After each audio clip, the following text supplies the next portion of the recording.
Hey everyone, Charlie Morgan here, and welcome to Six Figure Fusion. In this video, we're going to discuss the fundamentals and the foundations of a consulting business and what you need to have in place to become successful. Then we're going to continue to explore some more axioms, first principles, and fundamentals to help you better organize your thinking so you can make better decisions and take better actions as you go through this training. I need you to see these foundational videos in the same way that you would approach a sport. So let's say that you wanted to learn tennis, okay? Now, if you were trying to get into tennis and the first thing you did, before even really doing anything, like you go down to your local tennis shop and let's say you buy a racket that's $10,000. You buy this tool, the best tennis racket you can find. It's, now like just having that racket doesn't make you good at tennis.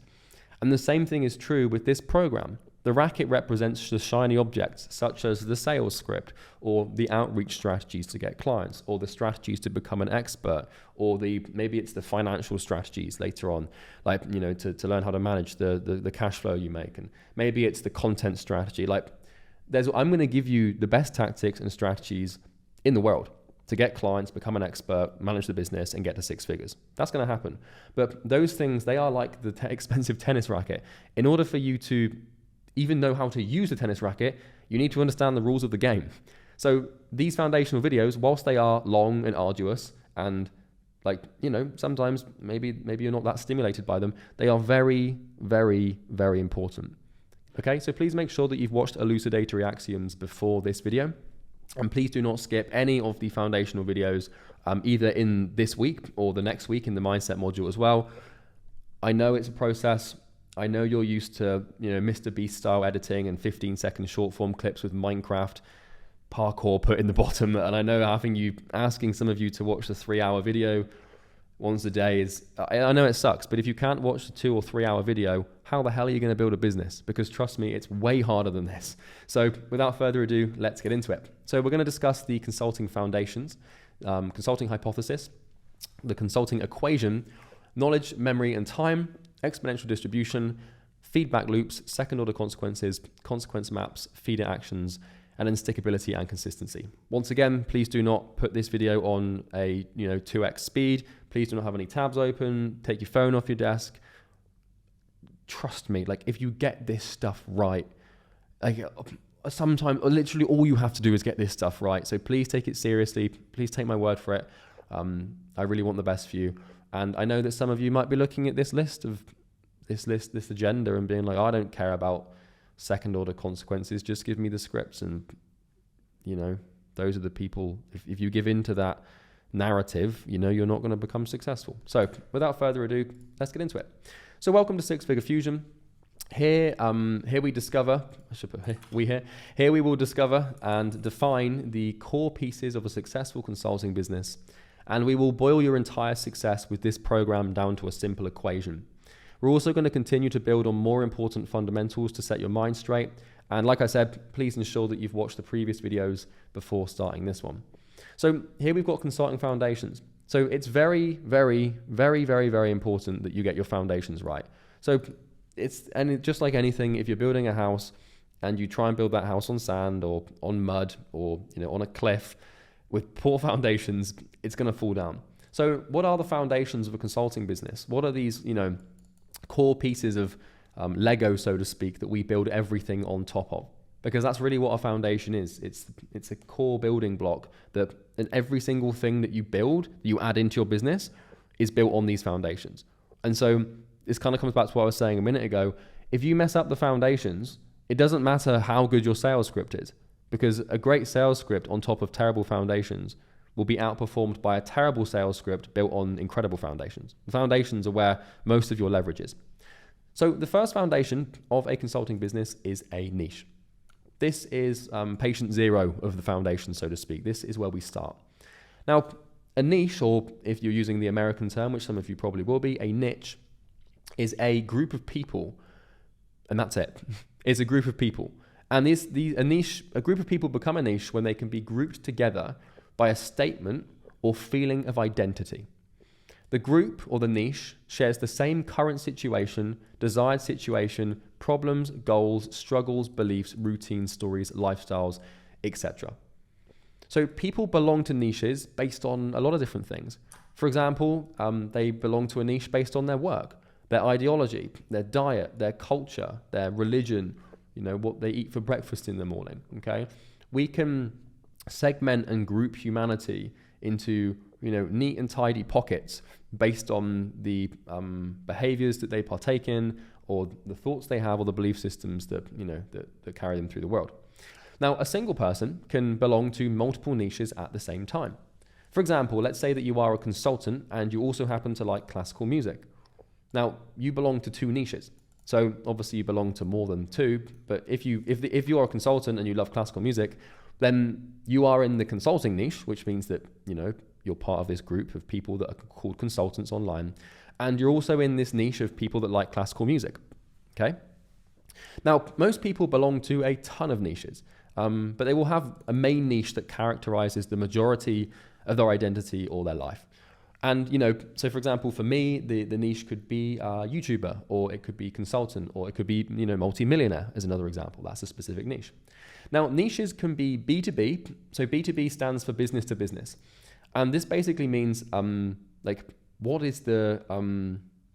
are we exchanging with? So how we discussed in elucidatory axioms that money is created when value is made. Money is made when value is created, okay? And so making money is an exchange between, you and the other person, and it's this exchange of value to money. And so, a B2B niche is basically where, you're selling to businesses. And this should say business here, okay? Or this should say consumer, and this should say consumer, okay? So niches can be B2B or B2C. So if it's B2B, then you're selling to businesses. If it's B2C, then you're selling to consumers. Now, all niches are really B2P because, it's always business to person, because who runs a business, right? It's a person. So even if you're working in the B2B niche, let's say that your niche is, let's say you work with dentists, right? Dental practices. Well, when it comes to you selling, you're still selling to the owner of the practice. So it's still kind of B2C, but it's not, because they're a human. They're like a business person, right? So we've got B2B, B2C, but it's always B2P. You're always selling to a person, and that's how that works. So if you're wondering what some examples of business niches are, then we can look at these two resources that you should have access to through this document that will be available in the resources section. I kind of took the liberty here of defining pretty much every single niche, at least B2B niche in the world. And there's like 4,000 of them. So, you can have a look through here. But, for example, like a breakfast restaurant, like every breakfast restaurant in the world is a niche, Or, let's say a cardiologist, private cardiologists, that's a B2B niche because it's a business offering a service. Or let's say a sushi restaurant, there's a niche as well there, Or we could scroll again and find dog trainer. That's a niche. So all of these things that you can see here are niches, and some of them are kind of, they're not. I took this from a resource, so some of them might not be very good niches, like an oil store, although that could be a good niche. I don't know, but you kind of get the point. Just basically businesses that can be aggregated together. And then we've also got this thing here from Yelp, which is basically a category list of like all of these different industries that Yelp kind of promotes or has available in their directory. And so, if we take the pet industry, we could see that, let's just have a look here, reptile shops could be a niche, okay? Now, in the personal niche space, I'm not recommending nor not recommending these niches. These are just some random examples that came to mind based on some of my friends that have consulting businesses that have told me about. So, for example, like binge eaters. So, women between the ages of 35 and 40 or 45, whatever, that have a binge eating habit. Or young men that are addicted to porn. Or husbands in failing marriages. Or parents that have overachieving kids. Or professional basketball players. Or astronauts. Any group of people, any group identity that can be assigned to an aggregate of people is a niche, okay?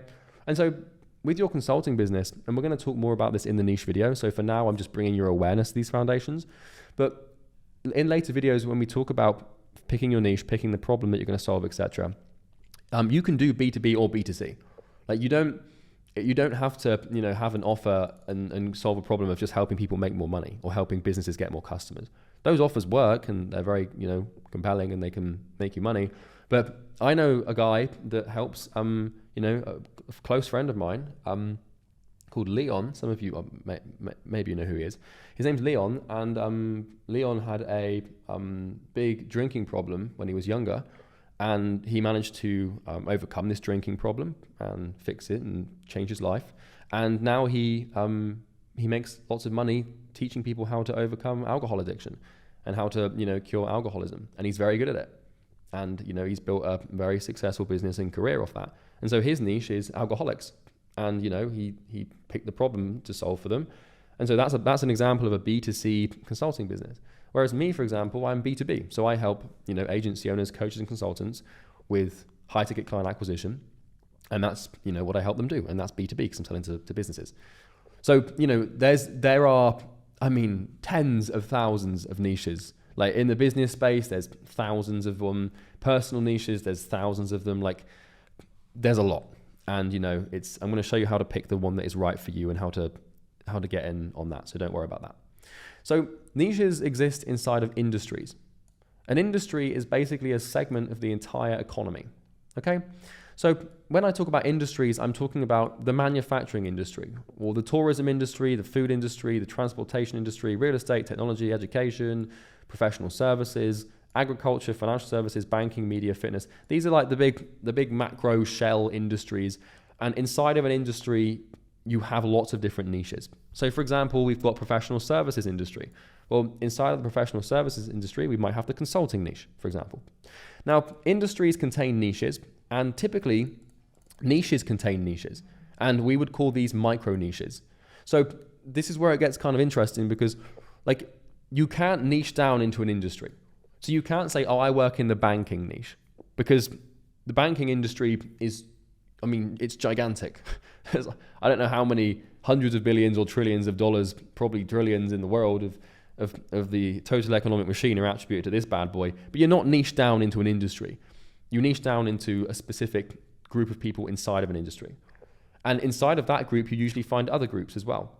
So coming back to the alcohol example, we could say that Leon works in the, you could say it could be the professional services industry, or it could be the education industry where he's educating people to quit alcohol abuse. And, he, inside of that industry, he's brought it all the way down to alcoholics. And then he's brought it once again all the way specifically down to, men who are alcoholics, and then all the way down again to men who have certain proclivities and stuff like that. And so the more specific you can get with a niche, typically the better. You might have heard the phrase before that the riches are in the niches, to use an Americanism for you, okay? So for example, restaurants are a niche, and inside of the restaurant niche, we have the micro niche of steakhouses. And another example could be, we could take the automotive industry, okay? Or the transport industry, probably the automotive industry. And we could say inside of the automotive industry, we have the car dealership niche. But inside of the car dealership niche, you have the Mercedes-Benz dealership niche because, it's a specific micro part of it. And another example could be we've got the fitness industry, and a niche within the fitness industry could be gyms, and a micro niche within the gym niche could be CrossFit gyms specifically, or it could be yoga studios specifically, okay? Or it could be budget gyms, or it could be high-ticket gyms. And these are the business examples. Now let's get into a personal example. So let's say that professional basketball players are your niche. Well, NBA league players are a micro niche because they're, there's only a few of them. It's pretty specific. And let's say that binge eaters are the niche. Well, teenage male binge eaters with worried parents could be a micro niche. And then let's say that vegans are a niche. And then we could say, well, elderly male vegans are a micro niche. So maybe your niche that you choose to go for, and I'm not advocating for this, and I'm not saying that this is a good niche or a bad niche, I'm just giving you an example. Maybe you say, I help men over the age of 65 turn vegan, or I help men over the age of 65 turn carnivore or keto or any diet, right? And so the point I'm making here is I don't want you to think that the examples I'm giving you I'm not advocating for them. I'm not recommending them. I'm not telling you that you should start an alcohol rehabilitation program. Like, I'm just giving you examples. So please don't think for a second that these niches are ones that I'm recommending, and please don't think for a second that I'm not recommending them. I'm just giving you examples to make it to solidify it. You need to pick your own niche. It needs to be your decision. And like I said, I will explain how to. So don't worry about picking a niche yet. You might have some rough idea as to, where you want to take it, but I'm going to give you the most comprehensive and solid exercise in a later video to explain. So this video is just here to introduce you to the idea of a niche, and we'll talk about it later, okay?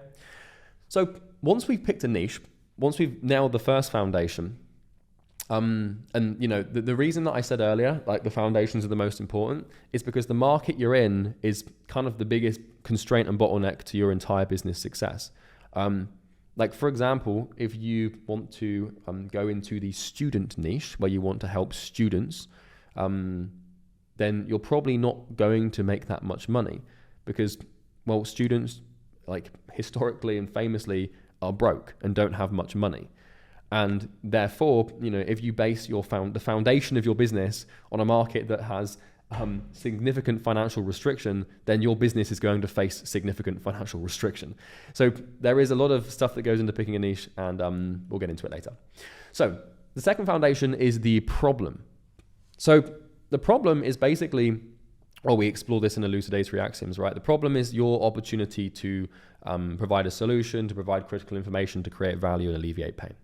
So we know that money is made when value is created, and we know that value is created when pain is alleviated, and we know that the only real way to alleviate pain is to solve a problem, which we do through the application of critical information. Now, if what I just said to you makes absolutely no sense, it's probably because you haven't watched elucidatory axioms, so please make sure you have. So at this point, you should know that we need to have a problem to make money. We need to solve a problem to make money.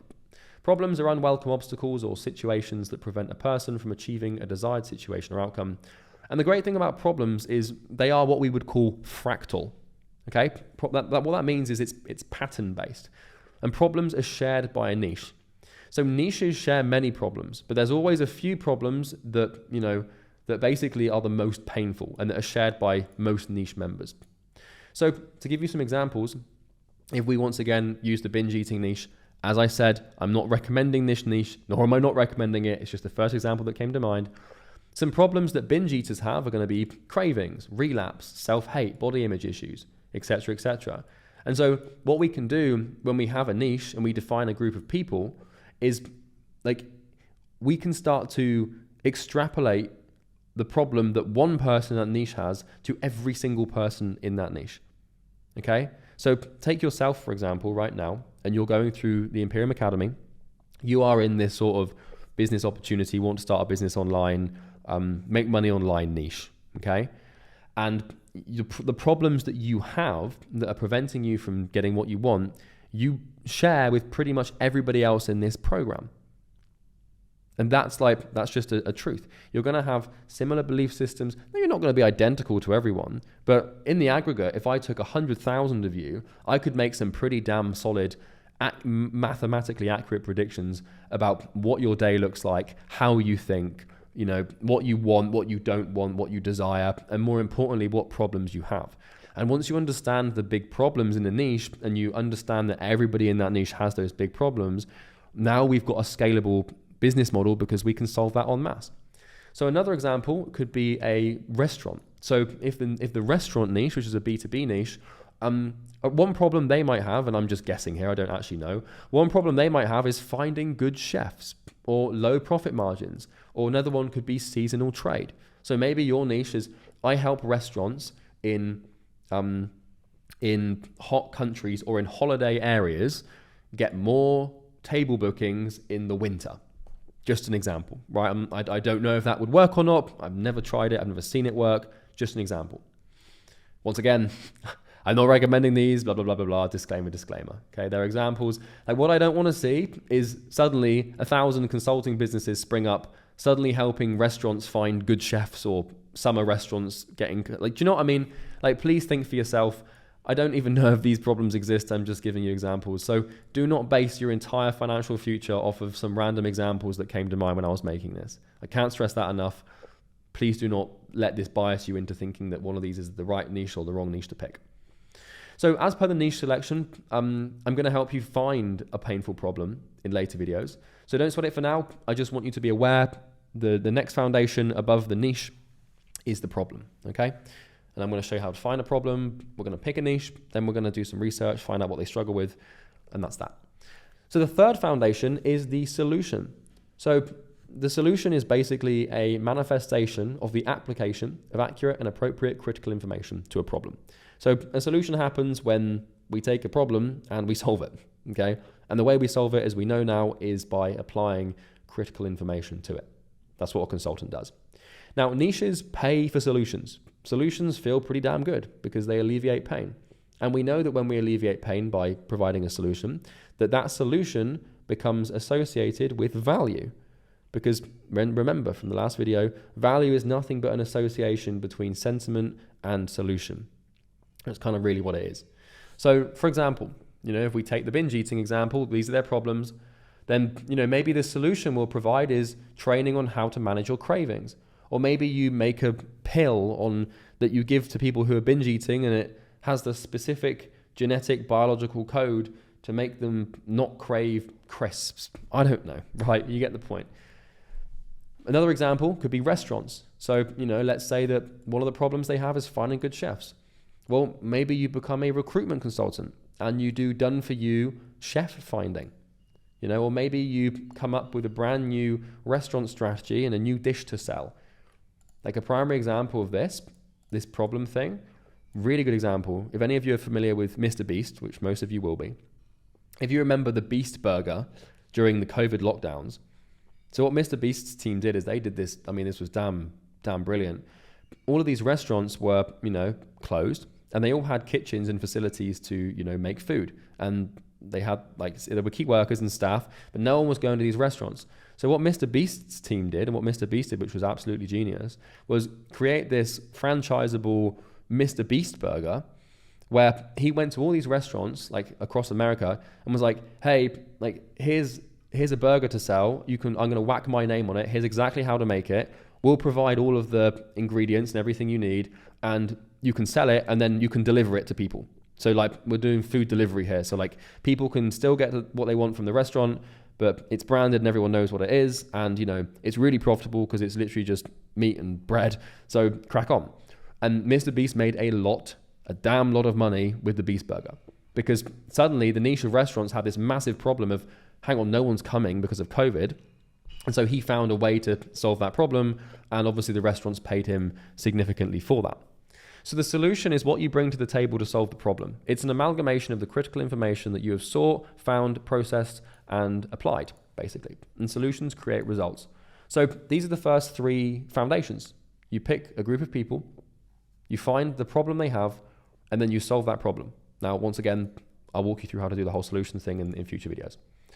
So the whole point of the solution is to create the result. And that is the fourth foundation of a consulting business, which is the result that you actually get someone. So a result is simply the synthesis or outcome that happens as a result of the application to the antithesis to the thesis. So in English, if you remember what that means from, If you remember what happens with this cause and effect model that we talked about in elucidatory axioms, really we've got a problem and a solution. So the niche has a problem and you have a solution. You apply the solution to the problem, we let some time elapse, and then we get the person the result, or the niche, the result they want. And the great thing about being in a niche and picking a specific group of people is this becomes very repeatable. And so your entire business just basically becomes about finding people that have the same problems and then just repeating that solution over and over again. And this is how we effectively print money. If you don't have a niche, you can't do this, because every customer you sign is different and has different problems. And that's just a nightmare. If you're like a marketing agency, for example, and you serve anyone, well, the thing is you're never going to really provide a better result to a specific type of business compared to a specific niche-based marketing agency. Anyway, that's a story for another day. So yeah, this is how results happen, okay? Now, results are not binarily good or bad. And they work on a scale of weak to strong. And this can depend on how much time it took or how easy it was or how good the result was. So when you say, when I say to you, like this program's going to get you good results, like it's not really like, how do you define good? It's not really good or bad. It's how good or how bad, or how strong are the results or how weak are the results. And the quality of the results you get from this program are going to be determined by like how quickly you managed to get them, how easy it was, and really like how big the result was in the first place. Because if you go through another program and it takes you, 6 months to make $1,000, and then you go through this program and it takes you 6 months, but you make $100,000, well, both programs got you results. They both solve the problem of helping you make money online, but one was significantly better than the other. And that's why I'm putting so much effort into these videos, right? This video is a prime example of that. The last 2 videos have taken me like 2 weeks to make because I want you to get good results. And the only way I'm going to do that is by making sure it's as straightforward and easy as possible. So results work on a scale of contrast. Some consultant businesses get weak results, and some businesses in the consulting space get really good results. And whether a result is good or bad or not is only compared to the other results that you could get from the other options. So I know, for example, that this program is going to smash every other make money online program out there. And I know that my results are going to be good because they will be better and stronger than everybody else's programs. And everybody else's programs that cost tens of thousands of dollars. This thing, as you're well aware, does not cost that. And is probably 10 times better. So this is how you build good foundations. It's like the result is an absolutely imperative foundation. And so when you're building your products and your programs and you're making your services, they better be fucking good. Because if they're good, then you're having a stronger foundation. Okay? Now, the strength of the solution is determined by the strength of the result it basically generates after the application to the problem. So for example, you might consider this program a strong solution compared to other programs out there. If it gets you better results than the previous programs or mentorships you've tried, then it's better. And you'll base this assessment on your perception of the program as well. So, you might say Charlie's program's good, not only based on the results you get, but based on your perception of the results that you will get. So, my confidence and my effort is going to seep into your psychology, and you're going to say, oh, well, hopefully you'll say, maybe you hate this thing. I hope not. You're going to say, oh, this is a good program. And that's happening because I'm putting effort in, etc. So remember, solutions are only weak or strong when results are measured and compared to the results of another solution. So whether you've got a strong solution or not is basically dependent upon whether or not it brings about a strong result. Because I could whip up this course, I could whip up the Imperium Academy in, this could be the case for any product, right? I could whip this course up in 2 weeks flat. I could just cut a bunch of corners, and just whack it together, patch it up, and then just sell it to you, or give it to you, whatever, right? I could do that, and the thing is that would be doing an injustice because first of all, the result's not going to be as good because we're not being as thorough and we're not taking our time, and I'm not giving you everything you need, and what that means is the solution just sucks, which means that one of the core foundations of my business is weak, and so everything I try and build on top of it is just doomed to fail. It doesn't matter, like in the long term, over a good enough time horizon, it doesn't matter how good you are at sales. It doesn't matter how easy you find getting clients. It doesn't matter how great your mindset is. If the results you get for people suck, then everything's going to come crashing down. And a prime example of this is this program. I spent 2 weeks on 2 videos. Most people spend 2 weeks on their entire program. Like, this is a 6-month build for me. I'm in for it, and you're going to be able to see this as I progress through this thing. This is not an easy thing to do, making these programs. Now, I'm not saying that you need to spend 2 weeks on 2 videos at the beginning. That's not what I'm saying at all. The only reason I can do this is because I've been doing this for like 7-8 years now. Your first programs are going to be sort of quick and scrappy, and you're going to try and get the job done. You don't want to chase perfection at the beginning. But we're going to talk about that in week 3 when we talk about becoming an expert and building your product and stuff. So once again, keeping it high level, you get the point. So here's a concrete example of this, of this sort of strong and weak results thing. So let's say that you are a recruiting consultant for high-end restaurants. And let's go back to this example saying that you help high-end restaurants, so restaurants with Michelin stars, that could be your niche, okay? And what you do is you help them find qualified chefs. And, maybe there are 4 other recruiters or 4 other consultants that you're up against, and they're all trying to bring qualified candidates to the table, okay? So it's a race. So there's 5 businesses, you're one of them. They're all serving the same niche, trying to do the same thing. Now, the question is, well, okay, well, Charlie, if I've got 4 competitors and me, and we all have the same niche, and we all solve the same problem and have the same solution, then how are we any different? How do I differentiate myself? Well, the answer is in the quality of the result. So let's say that all the chefs are qualified and can get the job done for the same salary. So all 5 recruiters or all 5 consultants, they all provide candidates for this problem, they all provide a solution for this problem, and all the solutions are qualified. So all of the chefs fit the bill, and they're all going to accept the same salary. However, the person who introduces Chef 1 might have 4 years of experience and a couple of regional culinary awards. So they've won some awards for cooking.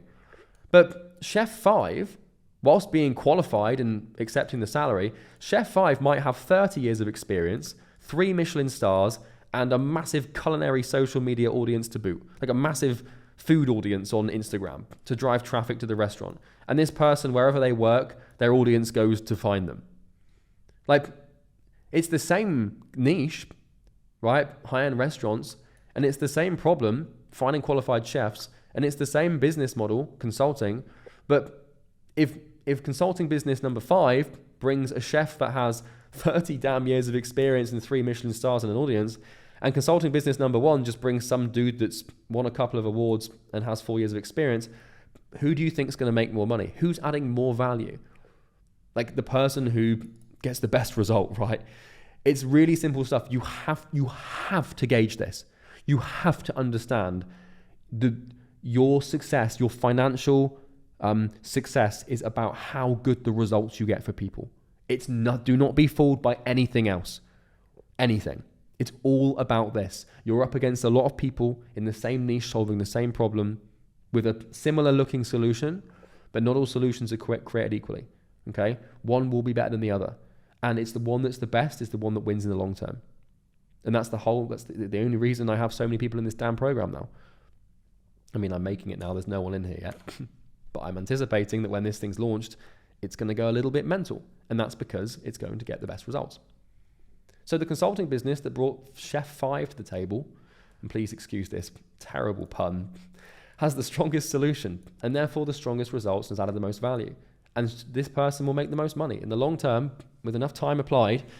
Consultant 1 with Chef 1, who is kind of okay at getting chefs in, but they're not great. Like they might win in the short term if they're really good at selling and marketing, and they're really like great in front of a camera, and they're really good at like talking and stuff.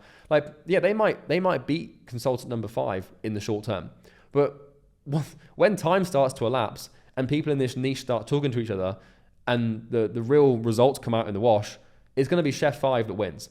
Okay, and this happened with me in my consulting business at the beginning. When I started Imperium Acquisition and I was helping agency owners, coaches, consultants, it took the market like 2 years for everyone to realize that EasyGrow was just the best thing.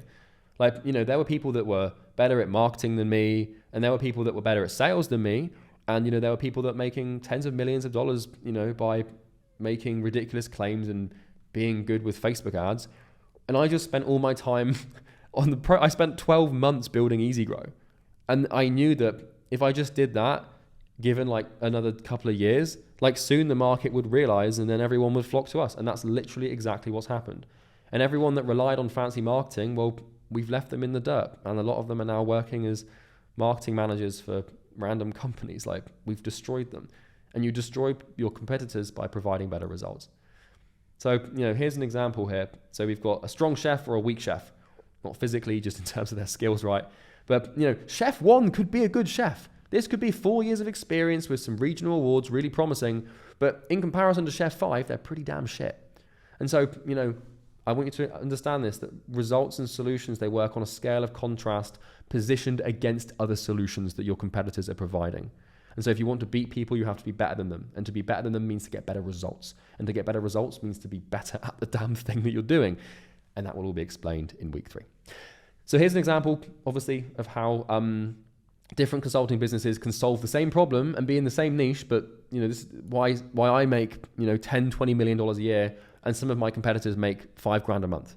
You know, like the difference in these two results is obscene. Getting results is one thing, getting strong results is another. Once again, this comes back to critical information. It comes back to effort. It comes back to experience. You know, if I've got the critical information to make Imperium Academy, it's in my brain, right? Because I've done it. I could, like I said, I could build the academy, Imperium Academy, in 2 weeks and just scrap it together and not bother with the colors and making it aesthetically pleasing so you can do it better, not bothering with anything. Just here's some Google Docs and some slides. What a waste. So the fifth foundation and the final foundation is your offer. So your offer is basically how your solution and results are packaged and positioned. Okay? Your offer is basically what someone gets in exchange for money. Now, this is a pretty important thing to realize, and I'm just going to do this. Sorry, excuse me. I just want to make sure that this is formatting. It's not formatting correctly, which is really going to frustrate me. But there's not much I can really do about it. Okay, we're just going to pretend that didn't happen. Okay, so the Foundation 5 offer. So, sorry about that. So your offer is essentially, like you have your solution, you have the results. And, you know, if I go to, you know, if you go to someone and, like, if I went to someone and said, hey, I'm going to teach you the foundations of business, you probably wouldn't buy that. But if I went to you and said, hey, I'm going to teach you how to get to 10K a month, you'd probably buy that. Because there's a strong difference between what we need and what we want. And I can tell you a story about this. There's a kid who has a dog, and his dog gets sick. And he goes to the vet, and the vet says to the kid, the dog needs to take this pill. And the kid tries to get the dog to eat the pill. And the dog, you know, the dog needs the pill, but it just won't eat it. It's like, you know, the kid tries to put it in its food, dog leaves the pill. The kid tries to prise its mouth open, the dog spits the pill out. Kid tries everything to get the dog to eat the pill. Kid goes to his grandma. Grandma, I can't get this dog to eat this pill. Like, dog's going to die. It needs the pill. And grandma's like, well, have you tried wrapping it in ham? Kid's like, what? And she's like, wrap it in ham, give it to the dog. So kid goes back home. You know, he wraps this pill, takes this little white pill. It's got all this dog slobber and stuff on it at this point. It's not looking too pretty. He wraps it in ham from the fridge. Calls dog over, gives the dog the ham with the little pill inside of it. The dog goes ham on the ham. Dog eats the ham. Pill goes down, dog eats the pill. Kid's like, oh my God, it worked. Goes back to grandma. It worked, grandma. She's like, well, of course it worked. He's like, well, why did it work? Grandma says, sometimes you have to give people what they want to give them what they need. And that's exactly what you're doing with an offer. People don't buy what you do. They buy the outcome and result of you doing it. Okay? It's a very important lesson. You don't buy personal training. You buy an aesthetic physique. Okay? You don't buy a bottle of water. You buy hydration. You buy the outcome. And that's the simplest way I can explain offers to you. And this goes deeper, and I will explain it in way more detail when we get into the offer modules. But for now, this is all you have to understand. So offers are comprised of a few things. Identity call-out, which is basically your niche, the outcome, the time frame, the price, and then risk reversal. And this is market dependent. So the identity call-out is like, I help, you know, binge eaters or dentists or alcoholics or whatever. Outcome, this is what you help them achieve. Time frame is the outcome in which you help them achieve it. The price is pretty self-explanatory. And then risk reversal is like, what happens if it doesn't work, and do they get their money back or a refund? So for the academy, or well, like I can give you an example for the academy that you're going through now, Imperium Academy. I help, you know, people make money online in X amount of days. I mean, you probably know the offer because you clicked on the damn thing, right? So offers exist as statements made to your niche in long or short form copy. And this is going to depend on the marketing scenario. Once again, there's going to be more on offers in a later video, so, you know, don't worry too much about that. Just like solutions, offers work on a scale of strength and weakness. So here's an example, okay? So, you know, we've got EasyGrow's offer versus other client acquisition program offers. So in EasyGrow, and this might change, but right now, as of me recording this, in EasyGrow, we guarantee a certain number of clients, and it's a pretty damn big number of clients. So we actually guarantee, like, if someone joins EasyGrow, that they will sign clients. Like we say, like, if you do not sign this amount of clients in this amount of time, then we will give you back your money. And that's called risk reversal, okay? So we have a guarantee. So that's our offer. And it's just a standalone offer. And it's only strong because if you compare it to our competitors, it's way better. So our second competitor, they guarantee like half the number of clients that we do. So our offer is twice as good. And then some of our other competitors are like, hey, I'll just help you make your money back. Well, it's not a very good offer, is it, compared to ours? So offers work on a scale of contrast. So this is basically the foundations that you need to have. These are the foundations. And so what we can do is, with these foundations, is we can create what we would call a hypothesis. And this is what a scientist would do, with a scientific experiment, for example, where you take the variables and you combine them together to see what happens. And so with these 5 foundations, we create what I call the consulting hypothesis. So these are the 5 things, and you have to get these right. Like I said, it doesn't matter how expensive your damn tennis racket is. If you don't even understand the rules of the game, if you don't have, if you can't walk, what's the point? It's like you need to know how to build the foundations. And so the foundations are niche, problem, solution, result, and offer. So the niche is basically, the group of people that you're helping. The problem is what you're helping them solve. The solution is the bundle of critical information that you're applying to the problem to solve it. The result is the manifestation of the solution, and the offer is the way you package the whole thing up to make this process make sense to this group of people. If you nail these, you will be successful. Doesn't matter how good your sales script is. Let's think about this. Niche. Let's say your niche is people who have cancer. The problem is obviously that they're going to die and they have cancer. Terrible, right? The solution could be, a chemical compound that can be physically ingested that kills cancer. And the result of that is that the cancer is gone. And so your offer would be, swallow this pill once and you'll wake up tomorrow cancer-free. I mean, talk about some strong foundations, right? The stronger that these things are, the more likely you are to be successful. And I cannot stress and overstate the importance of these 5 things. If you pick and I'm going to show you how to we're going to get these. We're going to pick them. I'm going to show you how to do this and nail the foundations. What I need you to understand right now is that these things are worth getting right. Okay? I need you to really believe and buy into the idea that these things are worth spending a lot of time on, because we're going to spend a lot of damn time on them. Okay? If you nail the niche and you pick a great niche, you pick a painful problem, you figure out how to solve that, and you figure out how to do it really damn well, and you figure out how to position that solution and that result in a way that compels them to buy, then you'll be successful. This is all it is. N plus P. Well, these should be plus signs, really, shouldn't they? So let's add these in, because otherwise it doesn't make any sense. N plus P plus S plus R plus O equals S. And if you're taking notes, you should write this thing down, because this equation is going to make you a millionaire. And I know it's going to make you a millionaire because, well, it made me one. And not just a millionaire, but a multi-8-figure millionaire. It's a pretty damn good place to be. So a hypothesis is a combination of variables and constants that, if combined, hypothesize a specific outcome. Basically, it's a theory. Okay? So when you pick a niche, a problem, a solution, a result, and an offer, you're creating a theory. And what you're going to do with your business is go out into the world and try and get customers, and you're going to test your theory. And I'm going to help you come up with a pretty damn good theory, so hopefully it will work. And it should work, I promise you. Now, you want to think of yourself as some sort of scientist. When you're creating your business foundations in later videos, imagine you're a scientist coming up with a hypothesis that you're going to test in the market. And there'll be more on this in later resources. In this case, the outcome is success. Okay? And I'm defining success as accomplishing your goal. So this just represents the accomplishment of your goal. So, before we continue, damn good niche, damn good problem, damn good solution, damn good result, and then a damn good offer. If you nail that, you get those things right, you're really going to be in for a pretty damn good life. I can tell you that because it's exactly what I did. So what we can then do is we can use this consulting hypothesis and our newfound understanding of the foundations to boil consulting down to a simple equation. And that's basically CS plus CH plus P plus A plus K times C to the power of T equals DS. And you might be saying Charlie in English, please. So let me explain. So what we've got here is CS.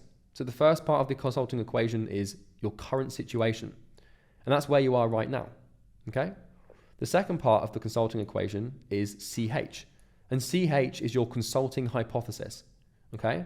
Which is your foundations. So we're going to create this hypothesis in this week. The third part of the consulting equation is P, and that's your plan. And that's the checklist I've already given you in elucidatory axioms. It's your to-do list, it's your action items. It's basically doing this program, or the idea of the program. And then A, which is action, which is ticking the boxes and doing the work. And then this is where it gets interesting, because we're going to do a little power here, right? So it's plus K times C. So what's K and C? Well, K represents knowledge, which is basically having and finding and seeking the right critical information. And we times K by C, which is your character. Your character is an amalgamation of your mindset, your identity, your paradigm, your belief systems, your worldview, your traits, your skills, everything that is you, basically. Because if we take the right knowledge and we take the right person, then you're going to become successful. It's very simple, okay? T in this little equation represents time. And this is basically however long it takes. Like, you know, in order for you to do anything, you need to have time. That's kind of like, without that, like, you know, you need it. Otherwise it doesn't work, right? So that's that. And then the last thing is the DS, which is your desired situation. So current situation, where you are right now, plus your consulting hypothesis, plus your plan, plus your action of that plan, plus your knowledge, plus your times by your character, to the power of time equals desired situation. These are the first principles that you need to have in tow to achieve what you want. So yeah, this is really all you need to become successful as a consultant, okay? So, you know, we're going to continue on through this video in a second, but it's very straightforward. You know, you already have your current situation. You're going to have your consulting hypothesis by the end of week 1. You already have a roadmap. So I've given you the checklist of actions that you need to do, and the plan will unfold as we go through the content. And then the action. This is the only thing. This is the only thing that I cannot give you, that I wish, if there was some miraculous way that I could bend the laws of reality, you know, then I would. The only thing that I can't give you is action, which is doing the work and applying the causes. I'm going to tell you to do everything that you need to do. That's all I can do. I wish I could do it for you, but on a mass scale, I simply can't. So the action is up to you. I cannot control. Do the fucking work. Okay? If I tell you to do something, do it. Don't put it off. Don't wait till tomorrow. Don't put it on a list unless I tell you to. Just do the work. Like, I'm telling you, if you listen to these videos properly and you do everything I tell you to do, and you know, you let time elapse, you do it consistently and properly, and you don't get results, I would be perplexed. I would be very, very surprised. Okay? And you'd be completely within your right to hop on school and, you know, like say like, well, why the hell isn't this thing working? But it should. So K, knowledge. This program will provide you with the knowledge you need. C, week 2 will help you get there. So character, the mindset module will help you do this. This is one of the most important things. So besides doing the work, if you don't get the mindset and the foundations right, you're screwed. And then DS, desired situation. So once again, you know, you should know what you want. If you don't, we'll cover this in week 2. So there is one little tidbit that we're missing from the above explanation. You know, there's one little thing, which is this little bad boy here, this little upwards hat looking thing. Now, I've snuck that in there. Some of you might have noticed I haven't talked about it yet. Well, the upwards little hat thing is an exponent. And this means to the power of. So an exponent is basically a power law. And what a power law is it's something that, you know, amplifies the growth or, you know, the trajectory of something. And I'm going to give you a full explanation as to how exponents work in a second here. They're very, very important to understand. Now, time is an exponent, meaning that it basically is a power or has power to create huge exponential effect. Now, what time will do is it will compound all of your efforts to create huge effects in the future. And we're going to talk about time in a lot of detail here, because this really is the most misunderstood part of the equation. Okay, and this is where we're going to start to get a little bit abstract, and, you know, hold on to your hats here, because I'm going to blow your absolute mind again. Hopefully I did it last time. Okay. So yeah, time compounds stuff. And if you want to achieve your desired situation, the chances are you need a little bit of compounding to help you get there. And if you're wondering what compounding is, it's basically when something's growing or something's happening and nothing really happens at the beginning. Like it takes a long time for it to gain momentum. And then suddenly out of nowhere, just whoosh, the thing goes crazy. Primary example that will help you understand is like rolling a snowball down a hill with snow on it. So you pick up some snow, you're atop of a big hill, pick up some snow. You compact it into your hands get all cold and painful, but you don't care because it's snowing and you're having fun. So you know, at least that's what we used to do in the UK, never snows in the UK. So you compact this little snowball into your hands. You put it at the top of the hill and you start rolling the snowball down the hill. And as the snowball rolls, it picks up snow. And in the beginning, like this snowball, it's not getting very big because there's a very small surface area.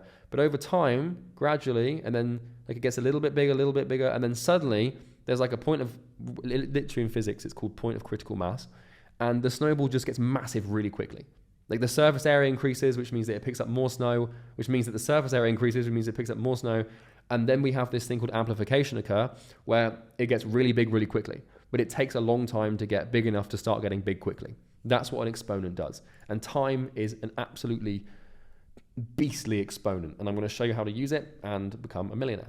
So, okay, strap yourself in for a bit of a intellectual, abstract adventure, for lack of better words. So, knowledge, memory, and time.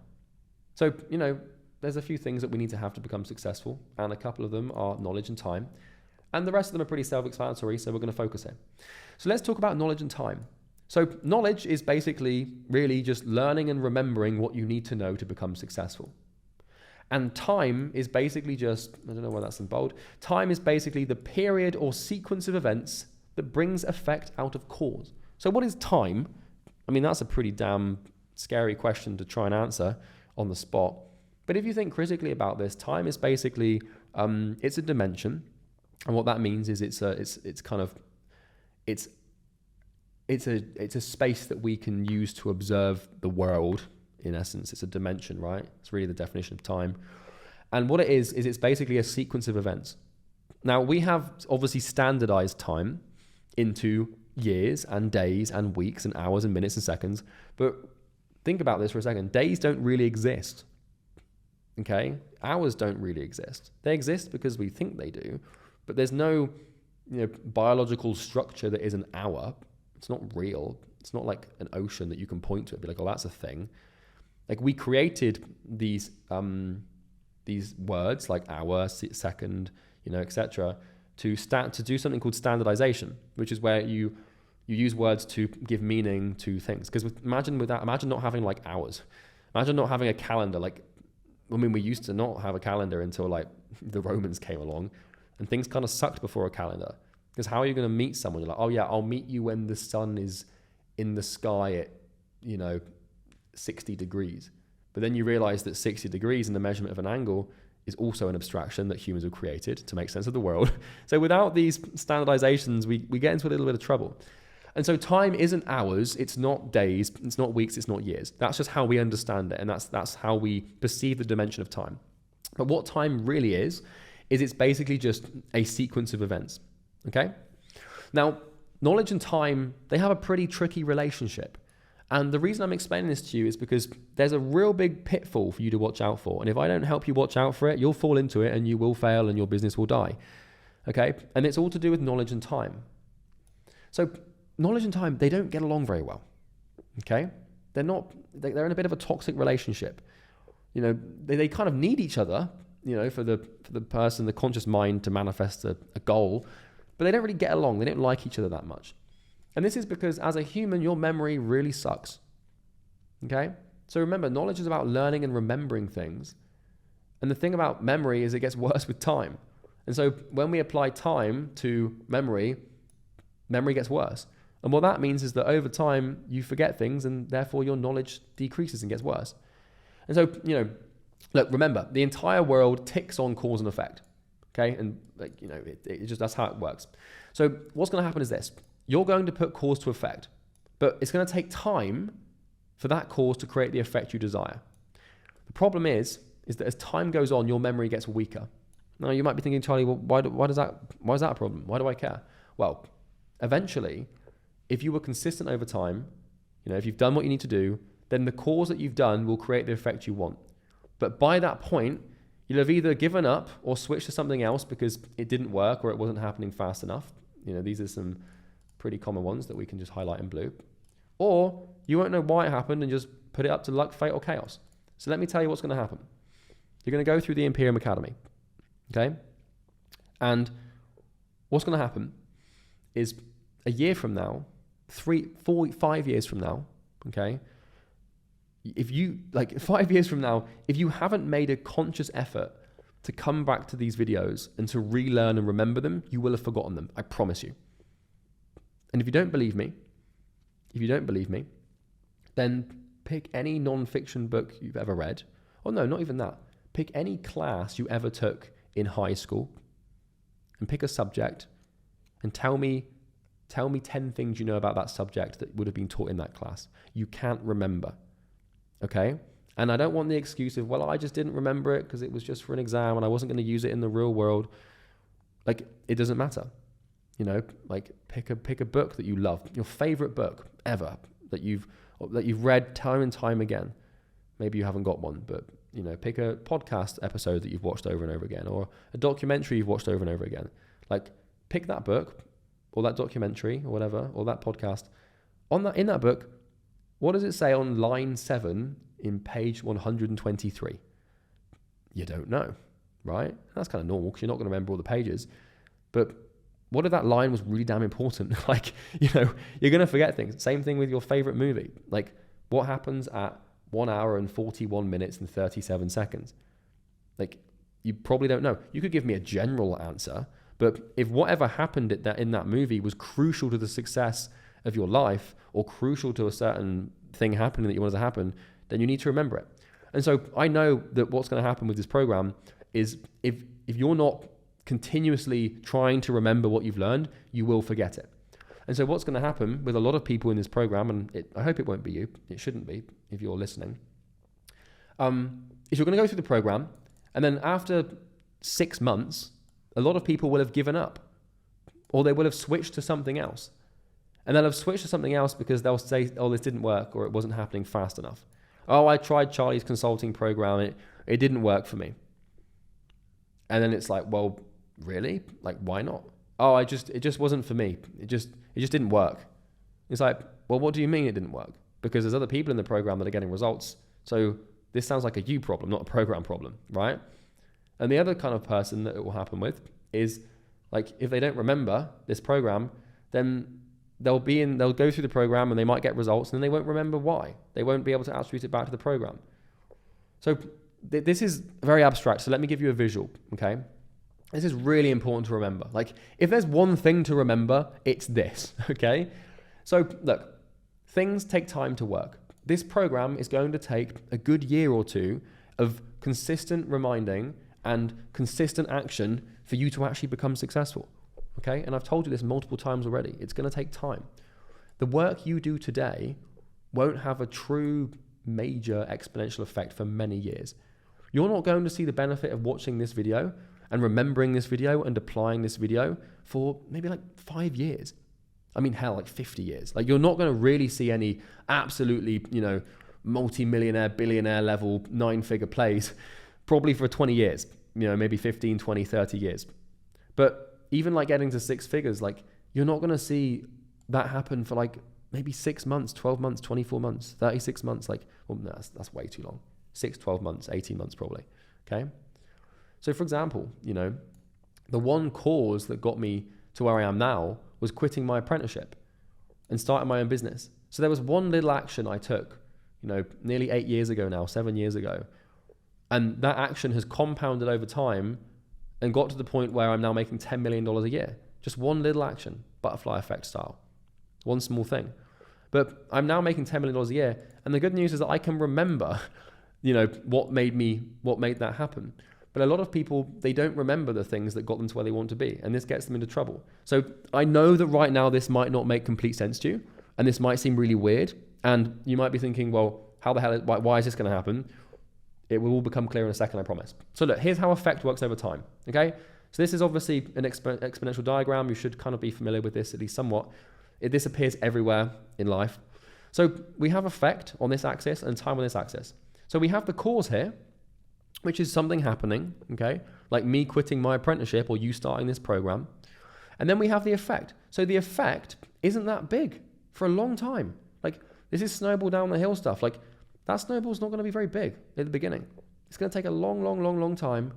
80% of this time-based diagram is just very slow growth, painful, slow growth, excruciating growth.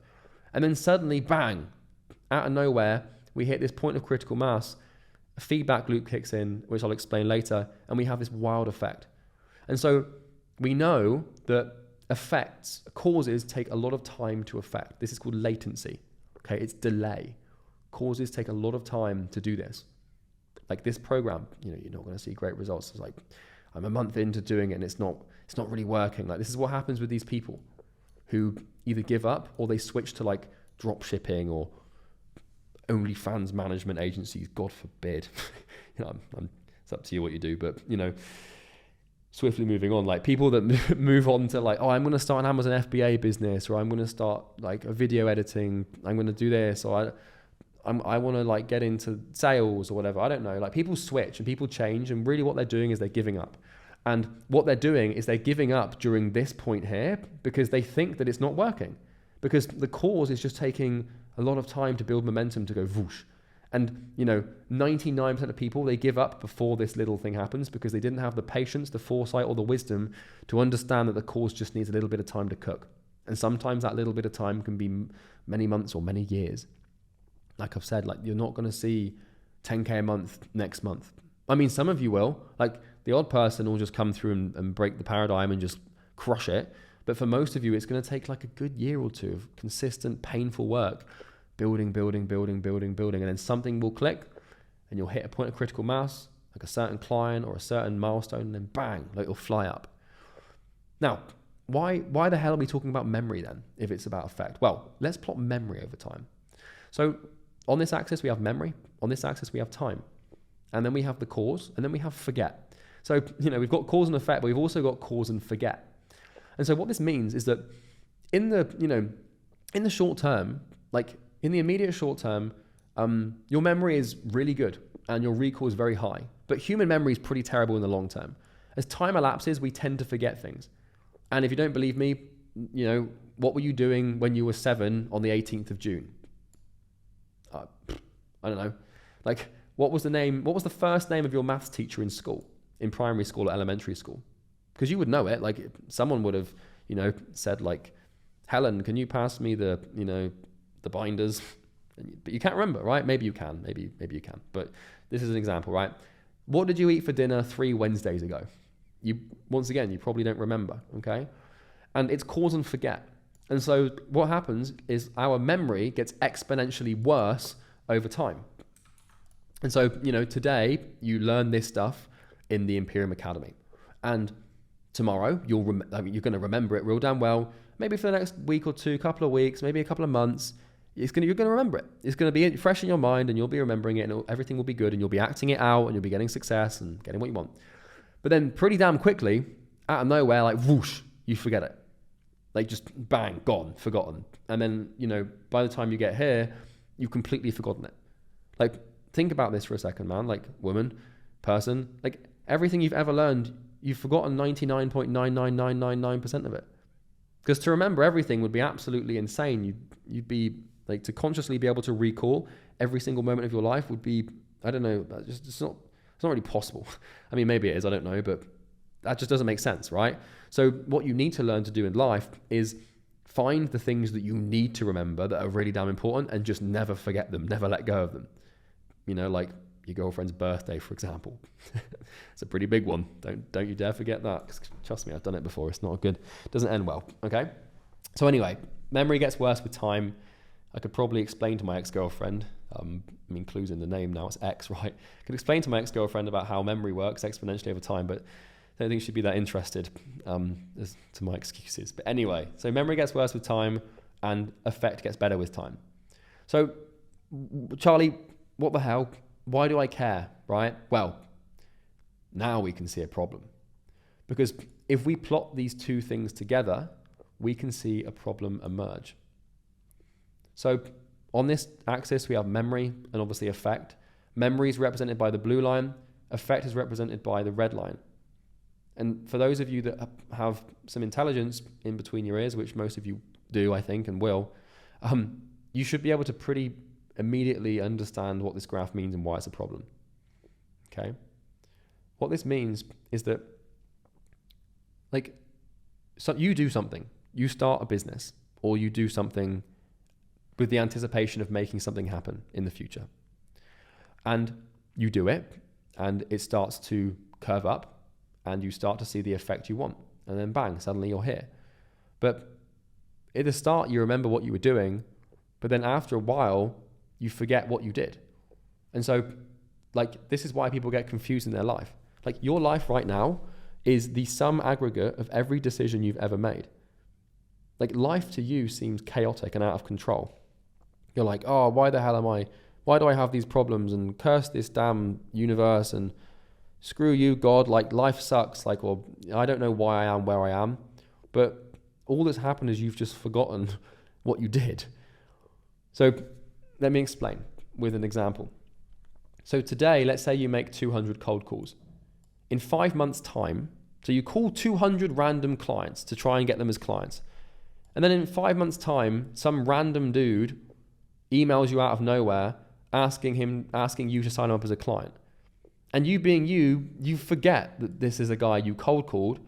You don't remember his email. You don't remember his name, obviously, because it was 5 months ago and you made 200 of them on that day. And so this guy emails you and you attribute this to luck, or worse, you attribute it to something else you did, thus forgetting what brought you the success in the first place. So when we do things that get us what we want, when by the time we've got what we wanted, we forget what we did. And so we tend to not repeat what got us what we wanted because we've forgotten that it got us that in the first place. And the same thing is true with bad things that happen to you. Okay? So let's say right now you're overweight. Or let's for example, let's say that you're in a really bad spot with a relationship. Okay? And this is like an exponential effect. So in the beginning, your relationship was kind of sucky. It wasn't that bad, but it was just getting gradually worse. And then whoosh, like exponentially, your relationship just suddenly got really bad in the course of a month, right? Well, something happened years ago or months ago in the relationship that started off this chain of events to go exponential. And so you're here for a reason. Everything happens for a reason. Not in the woo-wah, live, laugh, love, maternal saying that girls use and some guys use to justify why things happen to them. Things happen for a reason because of cause and effect. And so if you're in a terrible place in your relationship right now, it's because of something that happened, something you did, or something they did, or something that happened that you didn't address. But you're now in this position where you're living this effect, but you can't remember what the hell you did wrong, or what they did wrong, or what happened that you didn't, resolve, right? So I want to set your expectations. This program might take a good year or two before you start seeing real results. And the thing is like, if you don't remember to go back through the foundations and the mindset training, like when you start seeing the results, you're going to have forgotten why you got them in the first place. And the real results, like getting to 7 figures, becoming a millionaire, it's going to take like 5 to 7 years, 4, 5, 6, 7, 8 years before you become a millionaire with this stuff. And like, I can tell you now that this training program, if you see it through and you're consistent, will be the first action that creates the exponential effect of you becoming a millionaire. But because you becoming a millionaire isn't going to happen for goddamn 7 years, by the time you get there, you'll have completely, well, maybe you won't have, you shouldn't have, because I'm telling you not to forget this. But by the time you get there, you'll have forgotten, like, it was this information that got you there. And then, you need to remember. So the best, most successful people, they remember what causes created the effect that they have or that they wanted. And so it's very imperative you remember this, because this is how we get into trouble as humans, is we do things today and, they compound over time, and then we move into the future, through time, through this dimension of time. And then we have a certain outcome, whether good or bad, and we have no idea where it came from because we forgot what the hell we did to get it in the first place. Okay? Like, memory gets worse gradually. Memory gets exponentially worse over time, and effects get exponentially better or, increase over time. So if you do something now, you'll remember what it is now. Like, you'll be fresh in your memory. But this is why people give up, right? Because, like, let's say that you're starting your consulting business, and let's say that up to here represents the first 6 months before let's say a couple of months before you get your first client. Like, you're going to start to make a little bit of progress in your consulting business, just a tiny bit, small bit of progress. You're going to get to here, you're going to be like, it's not working for me. Like, I've been in the same niche for 4 months and I haven't got a client yet. Or, I've been doing this for 6 months. I've only got 2 clients. I'm only making like $3,000 a month. I thought I was gonna be doing 10K a month by now. And then you're just not giving it the time to create the effect. And what's worse is that, like, if it does start to work really quickly, is you're going to forget why. So you have to remember this graph, okay? So fast results with this program are possible, and you should gun for fast results, but they should not be expected. If you expect to become wildly successful in the next few months, or by June when it's April, you're setting yourself up for failure, and it does not work.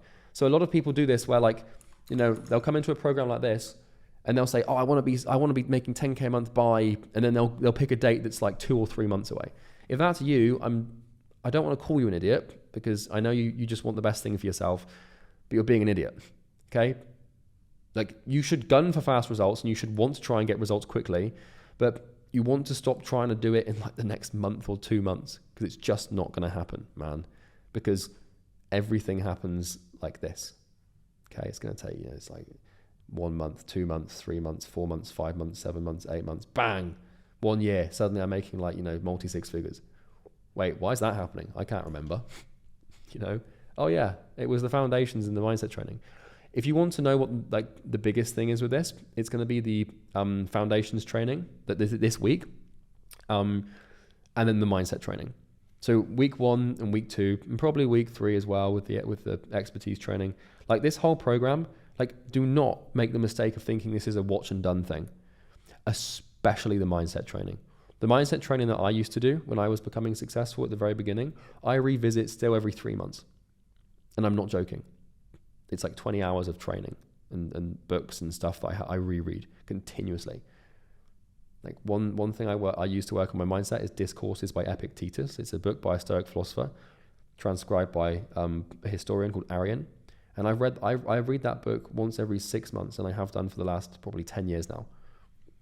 Because, God, I do not want to forget it. I would rather learn the right thing and not forget it than try and learn a bunch of new stuff. Like, once you have what you need, which is what this program is, you don't need to learn more stuff. Like, learning is procrastination a lot of the time, okay? Like, don't get me wrong, you always want to be learning, you want to be finding new things, but this program gives you everything. So stop trying to learn all this crazy stuff. Stop reading 50 books and listening to 20 podcasts. Just find the right stuff and just remember it. And that's how I've always operated. Throughout my business career, I've had one mentor, one single point of knowledge. And that mentor's programs and resources, they haven't been updated for years now. And I go back to them and I rewatch them and I remember them, and obviously I can translate it to you guys. So this is with the mindset training. So what's going to happen is, and I can predict this very well, and then I'll move on, I promise, because I'm rambling on about this, but it's very important. You're going to go through the foundational modules. You're going to go through the mindset training. That's going to give you a massive heap of motivation. You're going to have a huge wave of discipline, a huge heap of motivation. You're going to start becoming an expert. You're going to start reaching out to clients, doing sales calls, and maybe signing a couple of clients. Then what's going to start to happen is, over time, you're going to kind of fall off a little bit and falter. And that's because you're going to have forgotten the mindset training. The mindset training is the catalyst for you to become successful, because it's going to give you that massive spike of motivation and that massive spike of, I can do this, that encouragement, right? And you need to go back to the mindset training, which is the week 2 training, and probably these videos as well, every 3 months. Promise me, like, every 3 months, until it's drilled into you, until you no longer taper off, you have to go back and rewatch all this stuff, okay? And the mindset training is in the next week, and the Sales Transcendence Mindset Training, week 2. So the chances are is you've tried things before to become successful and make money online. So maybe this isn't your first rodeo. Maybe you've tried something else before Imperium Academy. And the chances are is that it didn't work. Otherwise you wouldn't be here. And you're going to be telling yourself things like, oh, it didn't work for me, or that niche didn't work, or that business didn't work. Like, oh, maybe you've tried drop shipping before, right? Or maybe you've tried any of these other online business models and it didn't work. And so, you're like, oh, it didn't work for me. That niche doesn't work, or that business just sucks, doesn't work. Well, here's some harsh truth. First of all, it didn't work for you. You are the problem. Telling me that it didn't work, people say this where, like, Or I've tried this business model and it doesn't work. I'm like, why doesn't it work? They're like, well, I didn't get results. It's like, well, somebody else got results. So it's a you problem, right? The second thing is it didn't work in the ridiculously short time period you gave it. Like, oh, the restaurant niche, it just sucks. It doesn't work. Well, how long are you in the restaurant niche for? I tried it for 3 months. Like, dude, try it for a year. Because this is the thing. It's like, it takes time. Like the first 3 months, you're not going to see anything. The first 6 months, nothing. Maybe you will. Maybe you'll be, crazy about it and you'll get, like, it's possible. We've had people in Easy Grow go from 0 to like 50K a month in 3 months, but most of you it won't. And then also, you just didn't give it the time it needed to create the effect. You put a cause into motion and you cut it off before it could create the effect. You heathen. Give it time, okay? So you need to be reminded, just want to format this properly. So you need to be reminded way more than you need to be taught, okay? Your life is the sum of every decision and action you've ever made or taken, okay? But up until now, you didn't realize because you've just forgotten what you did. And the lesson here is to stick to it, okay? This is why I'm telling you this, I'm imploring you to stick to this thing.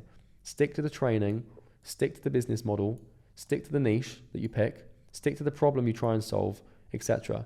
You must give these variables and decisions time. It only works with time. The real issue that you're all going to have is you're all impatient as fuck. You're all on short form content. You're all addicted to junk food. You're addicted to gaming and pornography and, self-improvement as well as another addiction, whether you like it or not. It's a good one though, I suppose. But chances are you have some weird behaviors and addictions that have wired your brain for instant gratification. And the definition of business is delayed gratification. Like right now, your brain expects everything you do to provide immediate dopaminergic reward instantaneously. And if you're the kind of person that's been playing video games, or if you're the kind of person that's been watching short form content, or eating junk food, or playing, like, just doing stupid stuff, like your brain, it can't tell the difference between business and a video game, or it can't tell the difference between business and TikTok. It's a universal comprehension mechanism, which means that it will expect immediate instantaneous reward from everything you do. And that's fine, but you just need to be aware of it. Like, first of all, cut those behaviors out, man. But like, it's so hard to stick to things that aren't giving you immediate dopaminergic reward, because you're used to getting that everywhere. So this is why these behaviors are so damaging, and they really hurt you and your business success, because they stop you from sticking to things. And it's no wonder why. Like, let's say you spent the last, let's say that right now you're 20 years old, and let's say that you got a gaming computer and a phone when you were 14. You've spent the last 6 years conditioning your brain to instant gratification and immediate reward. And what that means is that everything you do, you expect it to happen right now. And so, you pick a niche and you pick a problem, and then you get to work, and then 2 months elapses and you haven't got a client yet, and there's problems and it's painful. And then you're like, oh, this sucks, I'm going to switch. And you go and pick something else, and then you do this, and then 2 months elapses, and then it's not working. And all you guys are doing is just hopping between business models, niches, and problems. And you're not giving the universe the time it needs to compound the effect that you want. Like, you're putting the cause into motion by picking and deciding and getting to work. But every time you switch niche, every time you switch business model, every time you change the problem you're trying to solve, you reset the cause back to zero. And this is why no one is successful in this day and age. It's because we've wired our brains to instant, immediate dopaminergic gratification, and we cannot comprehend that it doesn't work like that in business. Okay? Really, really, really important. So I want to give you a couple of action items here, okay? So what I want you to do right now, I'm just going to bring this up. What I want you to do right now is a couple of things. First of all, I want you to schedule in your calendar. So if you haven't got a calendar, you should get one. Google Calendar or something like that. Schedule a rewatch of the Foundations Week and the Mindset Week 3 months from now, and have that schedule reoccur every 3 months until you hit your goal. This is honestly, like, Because I'm giving you what you need, and I'm going to continue to give you what you need. But if you forget it, it doesn't matter. The only way you're going to stop forgetting it, the only way I'm going to stop you from forgetting it is by you rewatching it over and over again. And so what I want you to do now is this. Schedule it, okay? I promise you, if you do not do this, if you do not schedule this in and actually do it, because I'm telling you to do something here and you need to do it, if you don't do this, then you will forget what you learn. It's inevitable. Like, every piece of information that enters your mind and your memory has what scientists would call a half-life, which means it degrades over time. And if you don't top it up and remember it until it becomes part of you and your identity, then you're done for. And if you forget what you learn, then you're going to quit and you're going to switch and you're going to make this fatal mistake. Right now, this makes sense to you. Right now, you get it. You see it clearly and you know you're I'm not going to make this mistake. I'm going to stick to it. I'm going to do what Charlie says. But remember, this is information. And right now, it's very strong in your memory. 6 months from now, you'll have forgotten it, okay? And when you come back to watch these videos every 3 months, it will completely perplex you as to how much you've forgotten and how much you had to remember. And I still do this with certain videos from Sam, my mentor. I'll still go back and watch old videos that I forgot, and I'm like, shit, how the hell did I forget this? I've been watching this video every 3 months for 7 years now, and I still forget it, you know? So the second action item is to print this off and pin it up above your workspace and do not forget it. So what I've done here is create a little screenshot that says, remember to remember. If there's one thing to remember, it's to remember, okay? So this is available in the resources section to download. If you can't see it there, obviously it's on the PDF that will be available in the resources section as well, which is obviously Six Figure Fusion. You know, take a screenshot, download this, whatever, and then just print it off. In color if you can, if not, don't worry. Or if you haven't got a printer, then put this on your desktop background, okay? Put it on your computer background and never forget this, please. I know I've just spent the last, I don't know, God knows how many minutes rambling about the same thing over and over again. It's for a reason, all right? So don't put these on a to-do list and tell yourself you do them later. Don't be an idiot, right? Don't be like, oh yeah, I'll print this off in a minute and then I'll schedule this later, because you won't, all right? So yeah, if you pause the video right now. If you haven't got a printer, then put this thing on your desktop background, or maybe do both, probably do both. And if you haven't got a calendar, then go and create one, Google Calendar, and put in an event every 3 months, and schedule it out for a whole day to rewatch week 1 and week 2 of the Imperium Academy. And I know you haven't even watched week 2 yet, but I know that when you do, that will change your life. But you have to remember, this is the quote, and then I'll move on, I promise. Information can only change your life for as long as you remember it. Okay? So that's that. So, okay, now that we've moved on from that ramble, exponential distribution. Why are some people extremely rich, but others extremely poor? Why does the top 1% of people own 50% of wealth in the world? Why do the rich get richer and the poor get poorer? You've heard this quote before, right? The rich get richer.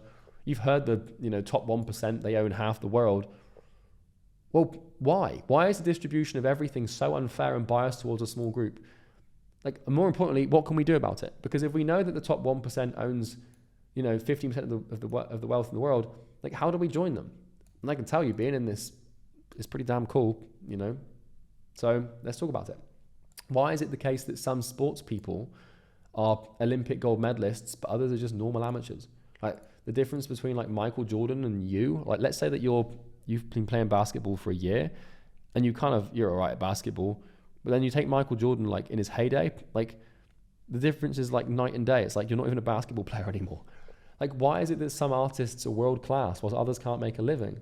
Why is it that some people are billionaires but other people are thousands of dollars in debt? Why do some consultants get incredible results but others mediocre? Why does this happen? In other words, why are some people great and others just average, good or bad? Well, if you want to become great and you want to become wildly rich and successful, then we need to answer this question. Because if you don't know what makes great, then you're either going to be average, good or bad. And good isn't even that good. It's just, you're going to, most people think that good is 100 grand a year. That's considered a very, very good salary for most people. By the way, I apologize if you can hear my squeaky chair squeaking in the background. But anyway, moving on. So like people think that 100 grand a month, 100 grand a year is good. And like, sure, it is compared to most people. But like, I mean, like, I've made like 100 grand in a day before, and like, it's possible. I can tell you that. So why would you want to make 100 grand a month, or 100 grand 100 grand a year when you could make 100 grand a month or 100 grand a day? Like, you know, there's a big difference between great and good. And maybe you're happy with 100 grand a year. Like, that's absolutely fine. Like, if that's what your goal is, and you know, which it probably is right now, like it's a lot of money, and you can live a very, very happy life with that. But there's some people that make like 100 grand a minute. Like, I heard this statistic once that Bill Gates, if he dropped $1,000 on the floor, he wouldn't bother to pick it up, because in the time that he had like gone down to pick it up, he would have made that $1,000 back. And this was obviously when Microsoft's stock was soaring, right? But you get the point. So this is how it works. Like 80% of people, you know, get 20% of the results, and 20% of people get 80% of the results. Like, why the hell does this happen? You know, people think this is unfair. And, you know, a lot of people, as I'm sure you've seen on social media these days, they complain about the mega rich owning everything. They're like, oh, tax the rich, and, you know, like the rich get richer, and like screw rich people, like Mr. Burns this and Mr. Burns that, you know, from The Simpsons, this evil dude that's like really rich and stuff. Like, a lot of people think that like financial and economic inequality is unfair, and I understand why. But to figure this out, we need to understand the 80-20 principle. This is also known as the Pareto principle. Now, the 80-20 principle is basically a universal phenomenon. You might have heard of it before. Brownian intelligence points if you have. But it's a universal intelligence. There we go. It's a universal phenomenon, not a universal intelligence, whereby 80% of effects come from 20% of the causes. So this is also known as the vital few effect. But basically, the Pareto principle creates an unequal relationship between inputs and outputs. And the Pareto principle basically explains why this happens, why things go exponential, and why life is so unfair, at least in the human eyes. So some examples. So 80% of wealth is owned by 20% of people, and 80% of customers buy from 20% of businesses. 80% of traffic can be found on 20% of the roads. 80% of food is produced by 20% of the farmers. 80% of work is done by 20%. I mean, you get the point, right? News coverage, you know, 80% of the news coverage is based on 20% of the world's events. 80% of financial hatred is attributed to 20% of the billionaires.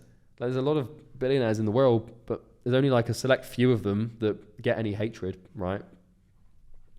80% of your wardrobe is worn 20% of the time, you know, and then the same thing, like 80% of Earth's population lives in 20% of the countries.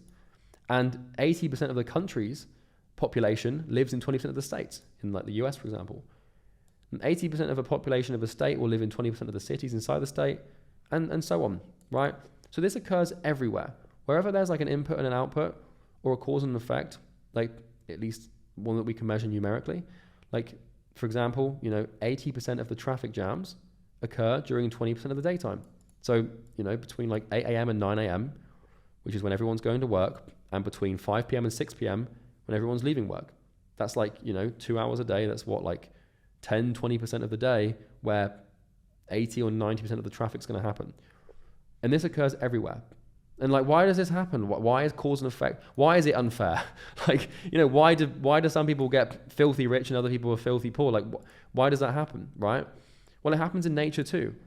Because in the natural world, 80% of the fish live in 20% of the oceans, or at least species-wise. And in a forest, you'll find that 80% of the sunlight is absorbed by 20% of the plants, you know, the ones that are at the top. And, you know, in like a gorilla colony or any sort of, you know, group species that lives together, 80% of the mates or the females will go to 20% of the males. And, you know, not to be too controversial, but this is kind of the same thing with humans, right? 80% of the food is consumed by 20% of the species. You know, 80% of health issues are experienced by 20% of people. So I'm sure you know, like maybe one person, and they just seem to be riddled with every single health issue under the sun. Like, where there's one, there's many. Like, what the hell's going on here? 80% of the rain in the world falls in 20% of the countries. And my favorite example, which was actually found by Pareto, the guy who came up with this theory, he had like some pea pods in his garden. And he found that 80% of the peas that he could yield from his garden came from 20% of the pods. And the other thing that he observed, that the actual story, is he was doing like an analysis on the land ownership in Italy, because he's Italian, and he found that like 20% of like people, like landlords, owned 80% of the land. And then he just started seeing this thing everywhere, and it really is everywhere. Like this is like a law, it's like a force of nature. Okay, like I can guarantee right now that you guys watching this program, 80% of the results we get in this program will come from 20% of the people who go through it. And you know, let me just pray that you're one of those 20%, which I'm sure you will be. So complaining about the mega rich owning a disproportionate amount of wealth is like complaining that a certain ocean has more biodiversity than the rest. It's just nature. Okay, so I know people think it's unfair, and I know people get mad about the rich getting richer and the poor getting poorer, but it's just the way the world works. Like, it doesn't matter how offended you get or how badly your ego is damaged. Getting upset at this is just like getting upset at like a lion eating a gazelle. Like getting angry about that. Like, oh, fuck that lion, like eating that. Like, what did that gazelle do to that lion? Like, it's just nature. It's just the way the world works. And, you know, you might not like it. Maybe you hate this premise, like the rich get richer and the poor get poorer. Maybe you think it's evil to, you know, accumulate money. And if you do, then you're in trouble because, well, you're never going to make it, because behaving out of alignment with something you believe to be true is very tough. But, you know, maybe you think it's not fair. Maybe you think that people should be more equal and like money should be more distributed equally. And maybe you think that communism's a good idea. And I mean, that's a whole rabbit hole we're not getting into because I'm not going there. But you get the point, right? It's nature. You know, we are biological machines.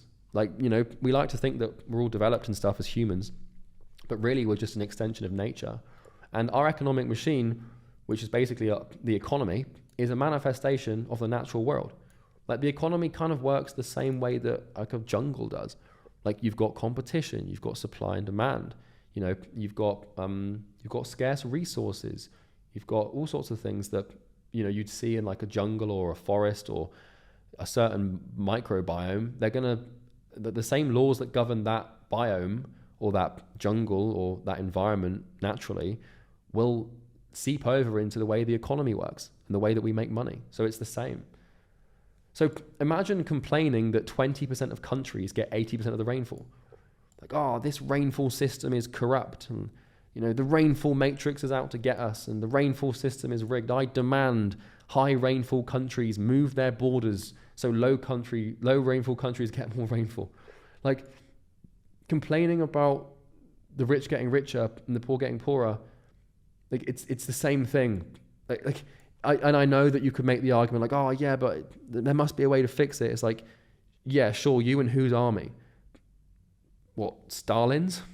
That's not going to go very well. Millions and millions and millions of people are going to die. And that's what happened in communist Russia and Mao's China. Like, we've tried to level out in the 20th century.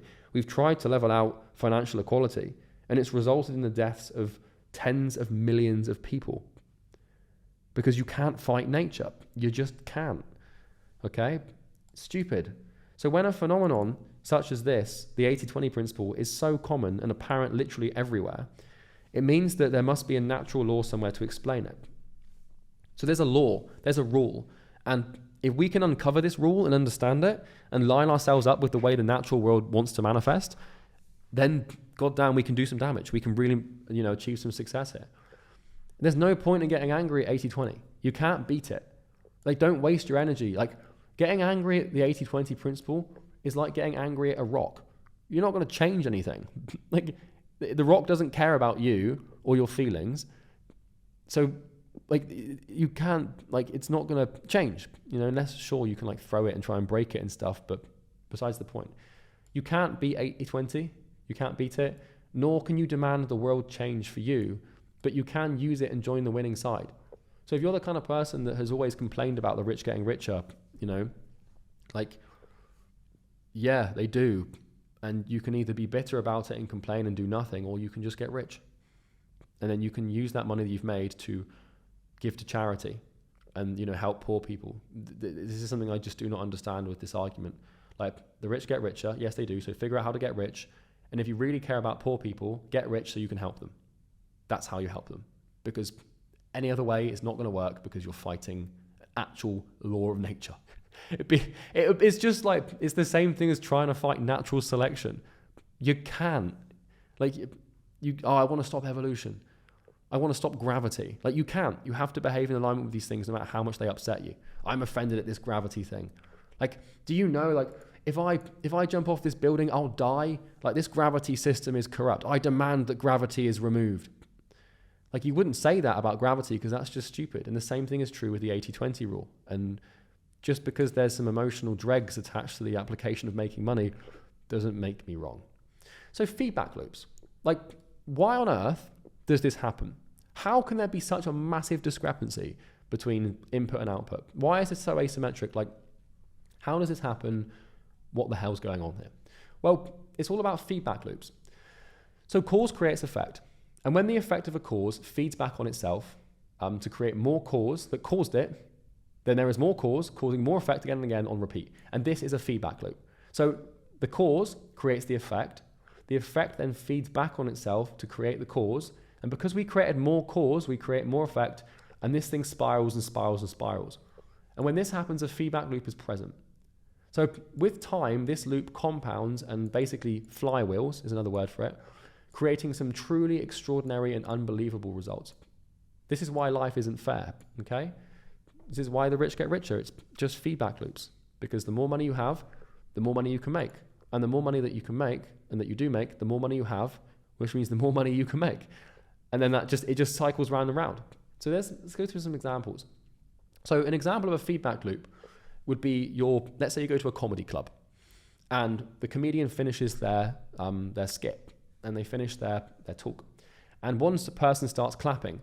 And then because one person starts clapping, someone else starts clapping. And then because someone else started clapping, somebody else starts clapping. And it loops around until everyone's clapping. And then everyone's clapping, and then someone sits down and stops clapping. And then somebody else next to them sits down and stops clapping. And then because that person sat down, somebody else does. And then because that person did again, somebody else does, and then bang. And then suddenly everyone stops clapping. And then the same thing is true with, getting fit. So let's say you start working out. Well, the more you work out, the more you're going to want to eat clean, because otherwise it feels like a waste. And the more you eat clean, the more you're going to want to work out, because otherwise it feels like a waste. And so you work out and you eat clean, and because you're eating clean, you're working out more, and because you're working out more, you're eating cleaner, and then this thing just cycles. And the same thing is true with getting fat. So if you skip workouts, then you're more likely to eat bad, because you're like, well, I didn't go to the gym today, so what's the point in eating my 150 grams of protein? There's not much point. And then because you ate bad, you skip the next workout, and then because you skip the next workout, you eat bad again, and then it just flywheels and cycles and cycles and cycles. The same thing happened with COVID-19, So one person gets COVID, and then another person gets COVID because that person got COVID. And then because that person got COVID, another person gets it. And then it just cycles round into a vicious amplification loop. And this is how COVID just came out of nowhere and went bang, exponential. Started slow and then bang. And then the same thing is true with how COVID went away, or sort of how the infection rate died down, where basically we were like, okay, we'll do social distancing so this virus can't spread. So there was less contact, which meant less infections. And because there was less infections as a result of less contact, then we continued to social distance. And the more we continued to social distance, the less infections there were. And so the governments just continued to mandate, being locked in your house. I mean, I'm not getting into the political argument there, but they mandated the lockdowns and stuff, right? And the more they mandated the lockdowns, the less infections there were. And so the more the government locked us down, the less infections, until eventually, what happened? It apparently went away. And there was so little infections that we felt it was safe to go back outside and stuff. And it's up to you to form your political judgment on COVID. I couldn't really care less, to be honest, but you get the point, right? So things can spike up and then spike down. So positive feedback loops, also known as amplification mechanisms, they basically cause things to quickly exponentially spike and then quickly spike down just as fast as they spiked up. And it's kind of like this, right? So what happens is it's an exponential loop, right? So at the beginning, it's really slow, really slow. And then it's because of all these things are feeding back on each other, at a certain point of critical mass, it just goes bang, it explodes. So one person starts clapping, second person starts clapping, then you've got 4 people clapping, then you've got 8, and you've got maybe then you've got 10 people, And then you've got like 15, and then because 15 people are clapping, suddenly 30 people start clapping. And then suddenly the whole room's clapping, like real quick. And then, up here, like 100 people clapping. One person stops, and then suddenly like 3 people stop, and then suddenly like, all these, and then bang, bang, bang, and it just goes down, So nothing can grow exponentially forever. Even the universe itself, which is exponentially growing by the second, as per the theory, will eventually stop growing and contract and shrink. And it will shrink exponentially, right? And if you don't believe me, well, you can look into this, not to give you too much of an existential crisis, but the heat death of the universe, also known as the Big Chill, which I think is one of the coolest scientific theory names I've ever heard in my life. But, the heat death of the universe is basically, is a theory that explains that like the universe is eventually going to expand so much that it won't be able to anymore because nothing can grow forever. It's kind of like an observable rule. Now, fortunately enough, we're not going to be around, and neither will any of our descendants for this, but it's true, so we don't have to worry about it. Now, the same is true with wealth, economic growth, countries, empires, companies, brands, etc. Everything that grows exponentially, with enough time applied, will contract and shrink just as fast as it grew. For example, the graphs below show the growth and decline of the Roman and British empires based on landmass or number of countries ruled. You'll find this phenomenon everywhere, right? So, for example, we've got the Roman Empire here, based on square kilometers or square miles of landmass. And we can see, minus 500, BC. And then, the Republic sort of starts around here, for any of you familiar with the Roman Empire. And then, around the time of sort of Julius Caesar and Pompey and Augustus, we have this big old spike. And then, we get like different emperors in, like Trajan or Hadrian or whatever, and then Vespasian, and then suddenly like it kind of flattens off a little bit, and then bang, we just see this really quick decline. So what went up really quickly comes down pretty much just as fast. And then the same thing is true with the British Empire. So British Empire starts in 1600s, and it kind of grows and grows and grows and grows, and then we have like around the time of the Napoleonic Wars, like around here, and then just huge quick spike. All the way up into, World War II. And then suddenly after World War II, like maybe 20 years later, just bang, just straight down. Like what went up really quickly, went down way faster. And this is feedback loops, right? So with the British Empire, for example, like, one colony rebels and, gains their freedom from the British Empire, right? And then that rumor spreads to another colony, and then they rebel because another person rebelled, and then it just gets out of control. Now, you might then ask, well, what's the point in even trying? But my point is that like all of these graphs, it takes hundreds or thousands of years for anything to happen. So in your lifetime, you can build exponential wealth. That's fine. But your wealth is attached to an economic machine that in 500 years or 1,000 years or 200 years or whatever will very likely contract and, fall apart. Like the United States of America is another example. Like the growth of the United States of America and the growth of the economy, it doesn't last forever. Like if the universe is going to die, then so will the USA, and so will the UK, and so will all of these, Russia, China, all these countries eventually die. Now, fortunately enough, we don't have to concern ourselves with any of this because like it's all, like the USA is only like 200 years old or whatever. So, it's going to be fine. Like, don't worry. I don't want to give you too much of a crisis here. Let's just stay focused on making money. But I'm making this point that like what goes up really quickly usually comes down really quickly. And the same thing is true with people that suddenly win the lottery. Like, you see people who have no experience with financial management, and they just suddenly become like multi-millionaires overnight. And then they spend that money usually just as quickly as they earned it or made it. They didn't really earn anything, to be honest. And that's how it happens. So let me give you a few more examples of positive feedback loops or amplification. Because this is why, this thing happens. This is why we have this big, whoosh all of a sudden. And this is why, this is why 20% of the people in the world own 80% of the wealth. It's why like 80% of sunlight is absorbed by 20% of the trees. Because, if one tree starts absorbing just a little bit of sunlight, it's going to grow just a little bit bigger. And if it grows just a little bit bigger, it's going to absorb just a little bit more sunlight.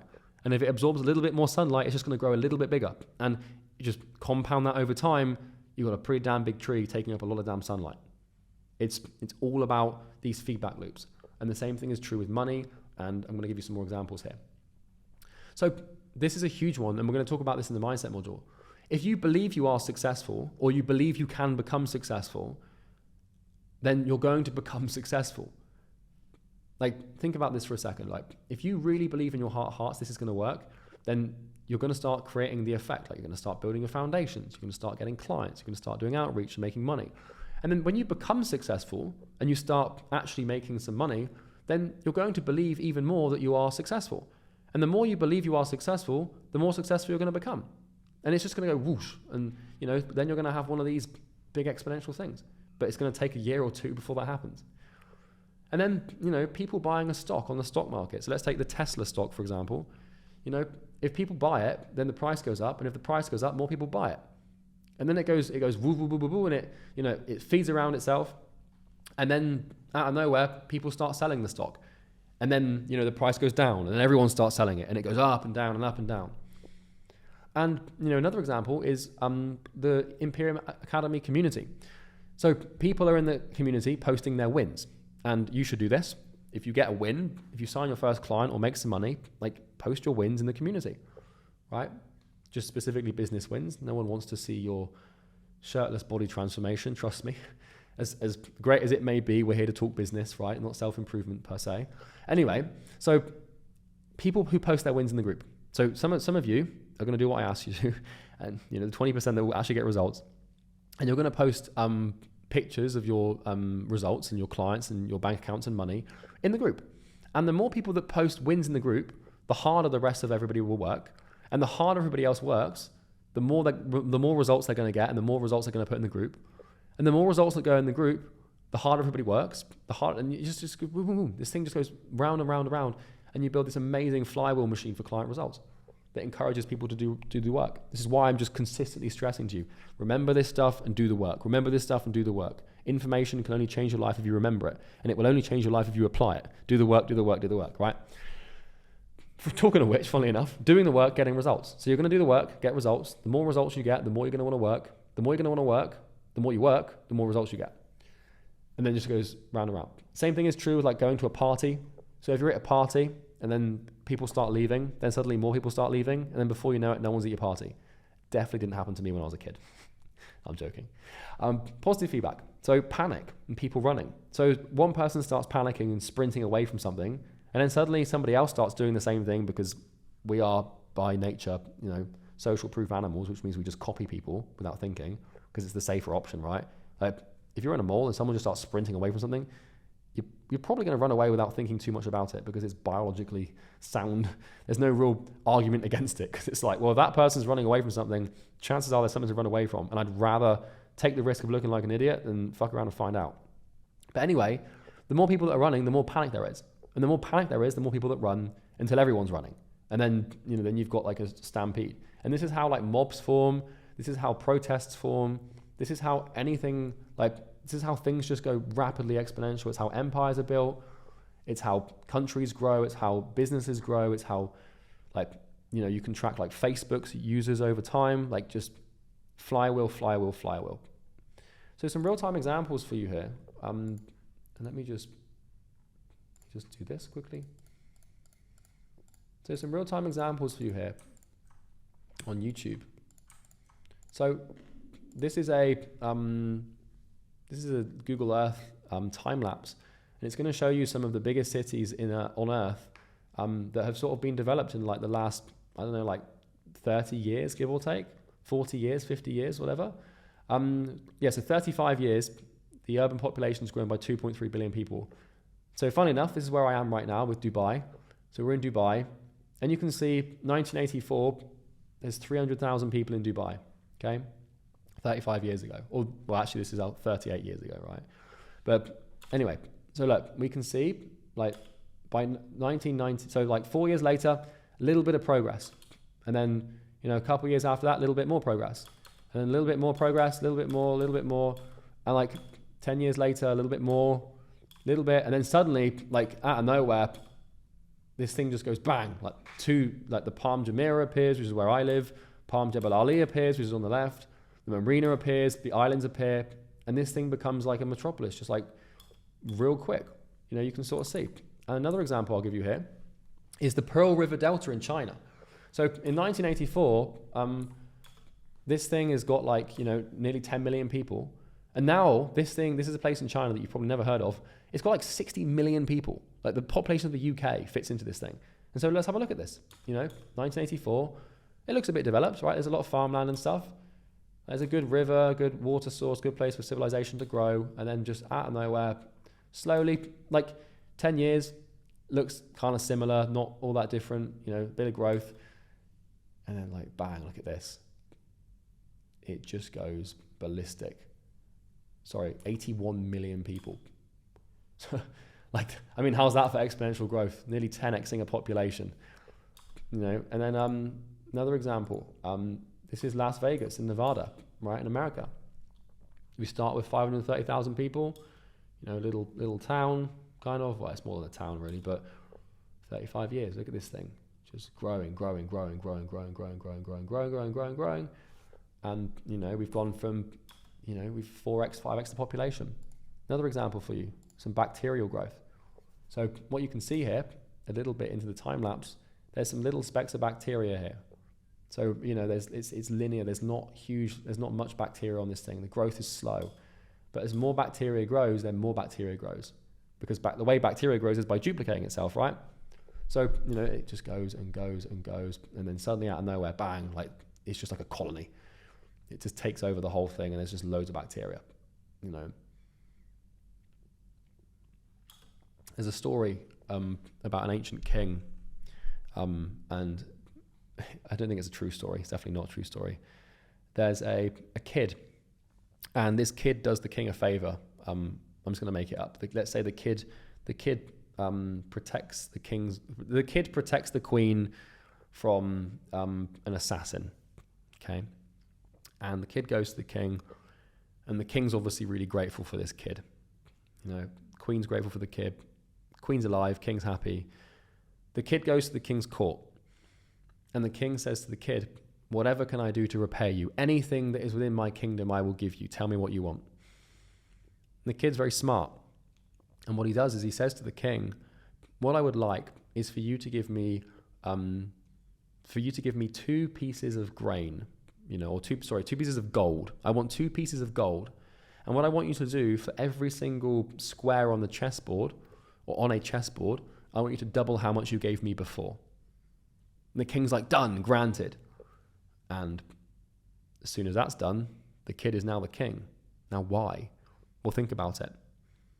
We go from 2 to 4. It's just 4 pieces of gold, not that deep. But then we go from 4 to 8, still not that deep. But then 8 to 16, and 16 to 32. Suddenly that gets a little bit out of hand. We go from 16 to 32, and then we go from 32 to 64, and then from 64 to 128, and we're not even done with the back row of the chessboard yet. I can't remember how many squares are on a chessboard. Maybe it's like 64, but just Google right now, 2 to the power of 64. That's like the whole universe. It's like these exponents, man, these power laws, they're dangerous, and they are viciously, willing to amplify anything you give them. So that's the story about the kid and the king, and how he takes over the kingdom, and that king was not a very smart king. The clearest example I can give you of feedback loops. How do you turn $1,000 into $120,000 without doing any work, with no effort, without doing anything except one thing? It's pretty simple. This here is a compound interest calculator. So if we take $1,000, okay, let's say you've got $1,000 right now, and let's say that we take a 60-year time horizon with an estimated interest rate of 7%. So what this means is that every year you're going to get a 7% return on your initial investment, which is kind of typical because that's like the S&P 500 average return. You can do a 7% return pretty easily. Now, we're not going to account for tax or anything. It's going to compound annually. So it's just $1,000, right? Just $1,000. We're putting $1,000 in. It's 7% return of 60 years. No big deal, right? Well, if we calculate what happens, in 60 years, you'll have $57,000. And if you hold it for 61 years, it goes from 57 to 62. Then if we do just an extra 9 years, suddenly you've got $113,000. Like, you know, and let's give another example. Let's say that you put in $5,000 right now, and let's say every single month you're willing to put in $100. Like, not much, just you're going to put $100 in, you know, every year. And let's say you give it 65 years, you know, compounding it, let's just say an 8% return, just 8%, it's an extra percent, right? Calculate. Well, that's how $5,000 with a little bit of a, you know, $100 a month investment, that becomes $3 million over time. And we can see how this just compounds. And this is happening because of compound interest, which is basically a flywheel, which means that when you put $1 in and you get a small return on that dollar, then it loops back around and creates more of the money, and then it loops back around again and creates more. So if we put just $1 in, no investment additionally, we give that dollar 100 years, it's 7% return, what do we get? Yeah, so $1 becomes $867. So I know you might not, well, I'd love for you to be here in 100 years, but let's be honest, right? You know, this is a pretty interesting thought experiment. And this shows the power of compound interest, and this shows the power of feedback loops. You can turn $1 into $900 if you're just willing to wait. Now, you know, obviously you're not going to wait 100 years, but you get the point, right?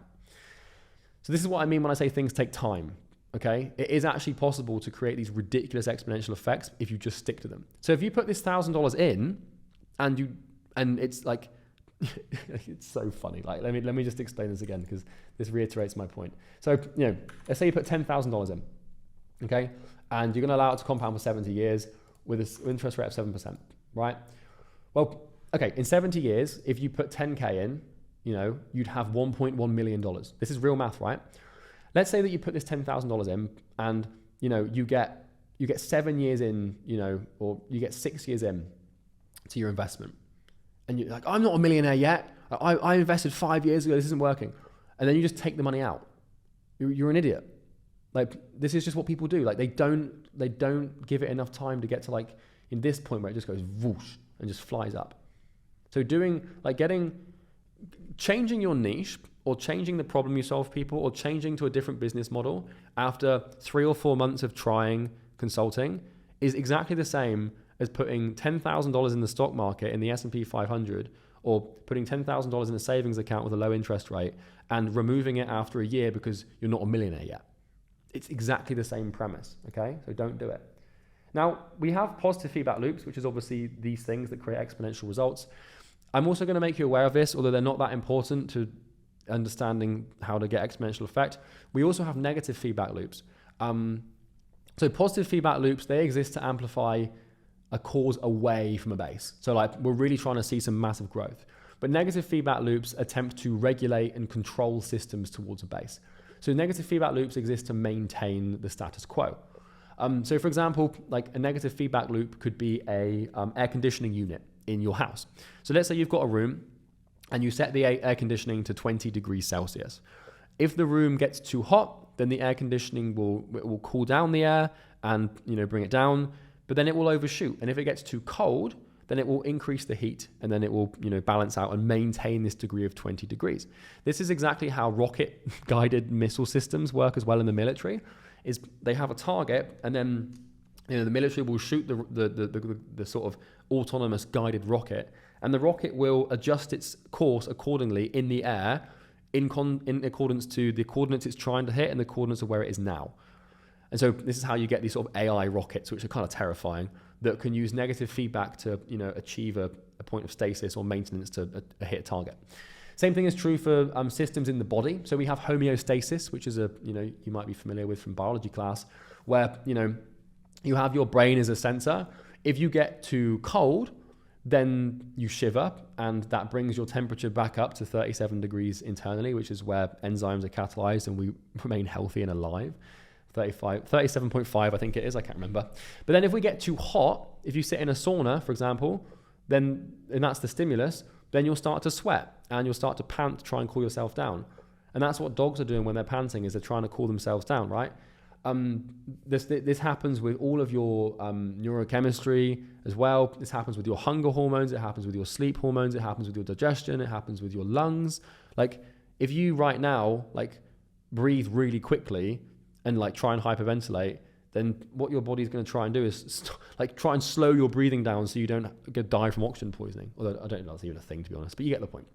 So if a system's in decline, like for example, the Roman Empire in 135 AD, and there is a negative sentiment attached to the decline, like if something bad is happening, like, and you perceive it to be like a bad thing, that does not mean it's a negative feedback loop, okay?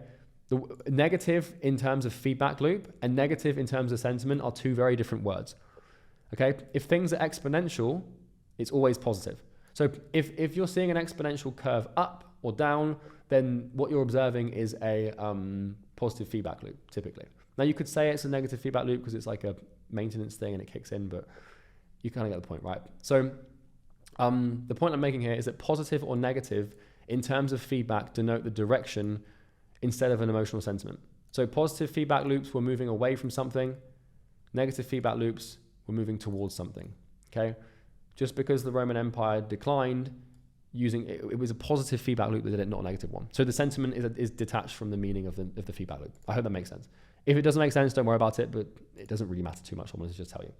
So now let's talk about second order consequences. So now that you're starting to build your understanding of this wonderful world and how exponential things occur and why things happen, let's discuss this pretty crazy thing that, like, if you get this, man, like, my goodness, does life suddenly start, this thing, like, if you can learn from this video and if you can learn this knowledge and remember this knowledge and learn to think in second order consequences, you will beat a lot of people in life. You'll become very successful. So let's dive into it. So actions have consequences. We know this to be true. Cause, effect. Action, consequence, cause, effect. Have you heard this before? You've probably heard this phrase before where, like, when you're a kid, you'll do something bad and then your mum or your dad will be like, oh, Timmy, actions have consequences. And that's basically you being grounded, right? Well, if you run someone over, then you're going to prison. If you cut your leg, then you're going to bleed. If you make cold calls, you're going to make sales. Action, consequence, cause, effect. But here's the real kicker that no one understands. Actions have consequences, but consequences have consequences. And if that's not a pin drop moment for you, you need to pay attention, because consequences of consequences have consequences to infinity. This is something that you need. I know it might seem like you're a bit like, what the hell? I don't get it, but it will become clear when I give you an example. So these consequences are called second order consequences. And second order consequences, this is how billionaires think. This is how, like, really intelligent, genius, idiosyncrasy in business or science or anywhere, these guys, they think in second order consequences. So every individual action you take, everything you do, everything, with no exception, no matter what, no matter how trivial, will set off a chain reaction of consequences through time into the future that will dictate how your life ends up. Now, this is also known as the butterfly effect, or the law of sensitive dependence on initial conditions. And what it means is that you doing one thing right now, if we apply enough time to that action and the consequences of that action, you can end up with a completely crazy thing. Like, the butterfly effect is called the butterfly effect because the theory is that if a butterfly flaps its wings in one corner of the world, then on the other side of the world, it can cause like a tornado or something like that. And biologically, that might not be accurate, but against second order consequences, it can actually make sense. So actions set trajectories. So a trajectory is basically a line of direction of which someone is on, okay? So for example, if you are leaving your house to drive to your grandmother's, then you are on a trajectory to go and see your grandmother. If you are in university and you want to become a doctor, then you are on a trajectory towards becoming a doctor. A trajectory is essentially a journey, and your actions set your journeys. Trajectories have sentiment, and they are either negative or positive. So a trajectory is positive if it helps you achieve, progress towards your goal. So trajectories manifest as consequences, okay? And for a trajectory to exist, there has to be time, there has to be an initial action and a consequence. And so what happens is the initial action is taken, i.e. calling your grandmother to go and to see if she's free. And then the consequences that manifest from that initial action are find keys, open door, get in car, turn car on, reverse out of drive, drive, stop at traffic light, swear at someone who just cut me off, continue driving. All life is a chain of events, and one event creates the next one. If you're at a traffic light and you run the red and then someone crashes into you, that happened because something else happened. It's cause and effect, right? So consequences along a positive trajectory make you progress from your baseline towards your goal, and consequences along a negative trajectory make you regress from your baseline away from your goal. And your baseline is basically your current situation, and your goal is what you want. So 10K a month, millionaire, healthy, good family, whatever, financial freedom. And this is how it looks, right? So trajectories, obviously your visits to your grandmother might not become exponential, right? That's not my point. But when it comes to business or health or family or relationships or financial freedom, we'll talk about finance specifically, a trajectory can be in everything, but it can really be exponential. So we have the initial action here represented by these little circles. And a positive trajectory is where we take an action in the moment that triggers a chain of events that become exponential and help us achieve our goal. And it doesn't always have to be exponential, right? You can have a linear, more straight line here. But on the flip side, we have one action that's bad, and that will trigger a chain of events that will send us down to hell. And really, I can't stress enough, the quality of your life is determined by the quality of your actions. And the quality of your actions is determined by whether or not you're doing the right thing or the wrong thing. It's very simple to have a good, happy life. Just don't do stupid shit and do smart shit. It's really not that tricky when you think about it. We all overcomplicate it, but it's really just this. And so this is how consequences work. And the key is in the word. So when you think about a consequence, it's a sequence. It's a sequence of events that happen as a result of the ones previous to them happening. And so what we can observe here is what we would call second order consequences in real time. So we have an initial action which triggers a first order consequence or an effect. And that effect becomes the cause to create a second effect. And then that second order consequence creates a third order consequence. And then a fourth order consequence creates a fifth order consequence, which creates the sixth and the seventh all the way to X. And this is to infinity. This is to the end of the universe. This is until the Big Bang comes to a close with the heat death of the universe. And what happens here is something happens, something else happens because it happened, and then this cause and effect chain just rumbles down. And this is why this module is called six-figure fusion. It's because this is how nuclear reactions happen. And I'm not actually that well versed in nuclear physics, but my understanding of chain reactions and nuclear fusion reactions is when one thing causes another thing, which causes another thing and another thing and another thing until it just goes absolutely exponential. And so what we can observe here as well with these arrows denoted is feedback loops. So some consequences will feed back on previous consequences and amplify the severity of the trajectory, speeding it up and amplifying it, and then recreating consequences. So, if I do the initial action, right, and that creates the first order consequence, and that creates the second and the fourth, then by the time I get to the fourth order consequence, this consequence might feed back and reinforce the first order consequence, which creates more of this, which creates more of this, and more of this, and more of this, to create more of this. And this is how your life gets really good really quickly or really bad really quickly. And same thing here. So we've got negative and we've got positive. So negative consequences and negative trajectories, they take you away from your goal. This is where you descend into chaos, the abyss, and hell. This is how people end up homeless. This is how people end up in crippling debt. And ultimately, this is how people end up doing terrible things like committing suicide and self-harm. When your life is so bad that you feel that you have to physically hurt yourself to justify your damn existence to the world, it's the product of this, right? And I don't want to reduce someone's existential, terrible suffering down to a simple little diagram with a few boxes. That's not what I'm trying to do here. I'm trying to make a point. This is how it happens. And on the flip side, if you have a fantastic life, if you live where you want, you have financial freedom, you've got the wife you want, the kids you want, the boyfriend you want, girlfriend you want, whatever, you've got an audience, people like you, you're doing meaningful work. I love my life, for example. I'm really happy with where I am, and I have a very good, meaningful life, and I'm on a meaningful trajectory towards more. And that's just happening because I've done enough of these good initial actions, and I've avoided the bad ones. And I've just given it 7-8 years, It's amazing what can happen with time. And the exciting thing is I'm still just getting started. Like with my income and stuff, like I'm making like $10 million a year, $20 million a year nearly. And like, you know, or 10 million right now, but we're pretty much on the cusp of getting to 20 pretty soon.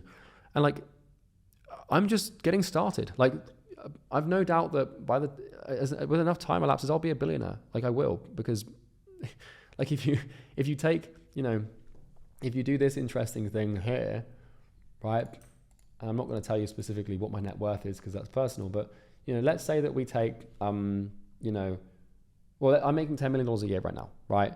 So let's just say that for argument's sake, that's all profit, which it's not, by the way. But let's just say that, you know, I've got $10 million in cash and I'm not confirming or denying that's how much I have. I'm just giving you an example, right? So let's say we take $10 million, which I think is 10 million, like this. Is that definitely, oh, hang on, 1, 2, 3. Yeah, so we take $10 million. And so I'm now 27, right? So let's say that I want to see where I'm at when I'm like, I don't know, 87, right? So another, it's been a long video, guys. let's do 60 years, right? Be 87. And let's say I've got an estimated interest rate of 7.5% because I've got some financial intelligence. And let's say that I continue contributing. Let's just say with a random number in a bank account right now of $10 million, like, okay, calculate. Well, by the time I'm 87, I'll be worth $766 million. And this assumes that I don't make any more. Now, I'm not saying this is how much money I've got. It might be more, it might be less. It's up for you to decide, right? Well, I'd be a little bit disappointed if it was less, but you get the point, right? Anyway, moving on from me being a dick. So, you know, this is going to happen.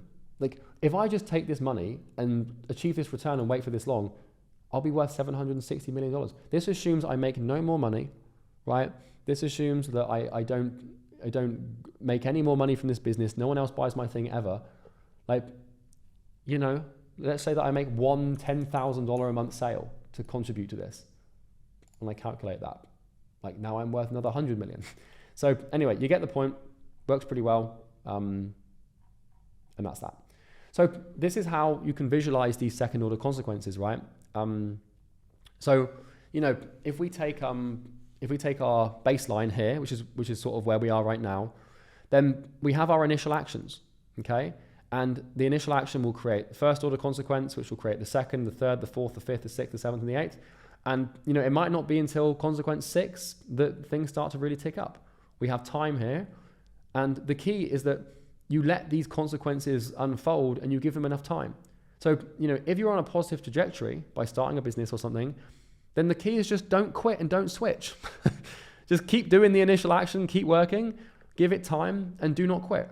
And on the flip side, if you're going down a bad trajectory and you feel like your life's not on track and you're going down a bad path, then hopefully you're not too far gone, because this is when, like down here, like this sort of exponential curve, this is when people get like depression that is so bad that they feel like they have to end their lives, or, you know, this is when like you're really in like hell.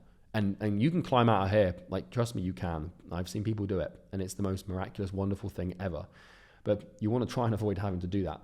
So if you're on this negative trajectory and you think, God damn, like, I don't like where I'm headed, just know that if you don't stop doing all this crap before it's too late, there's going to be a tipping point in a cliff that your life falls off, and it will happen faster than you can possibly expect.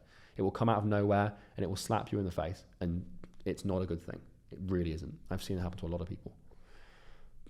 Now we can visualize this with something pretty insane called a consequence map. So consequences have consequences. Actions have consequences. Consequences have consequences. And what we can do is we can actually map the consequences of terrible, stupid behaviors and decisions. So here's a consequence map I made for one bad initial action of getting an Xbox for Christmas. So you can replace getting an Xbox with, you know, downloading TikTok or watching pornography or trying drugs for the first time or even ordering a burger. And you can see how messy this thing gets. So consequences, they're not just linear chains where like one cause will create one effect. Like what usually happens is one cause will create lots of effects, and those lots of effects will fan out into lots more effects. And it's kind of like it's like an infection, like this thing just spreads. So let's let's explore this, shall we?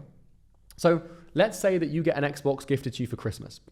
Okay, this is the initial. It might not even be your fault. You might not have even gone to buy the damn thing. Maybe your auntie was just like, hey, Timmy, here's an Xbox for you, right? Well, your auntie's just done you dirty as far as I'm concerned, although bless her, she had your best interest at heart. But okay, so let's talk about this. You get your Xbox for Christmas. And this is basically the initial action. This is the original cause. Now, what happens is, okay, well, you start playing the Xbox. You're like, I'm just going to play the Xbox an hour a day on the weekends.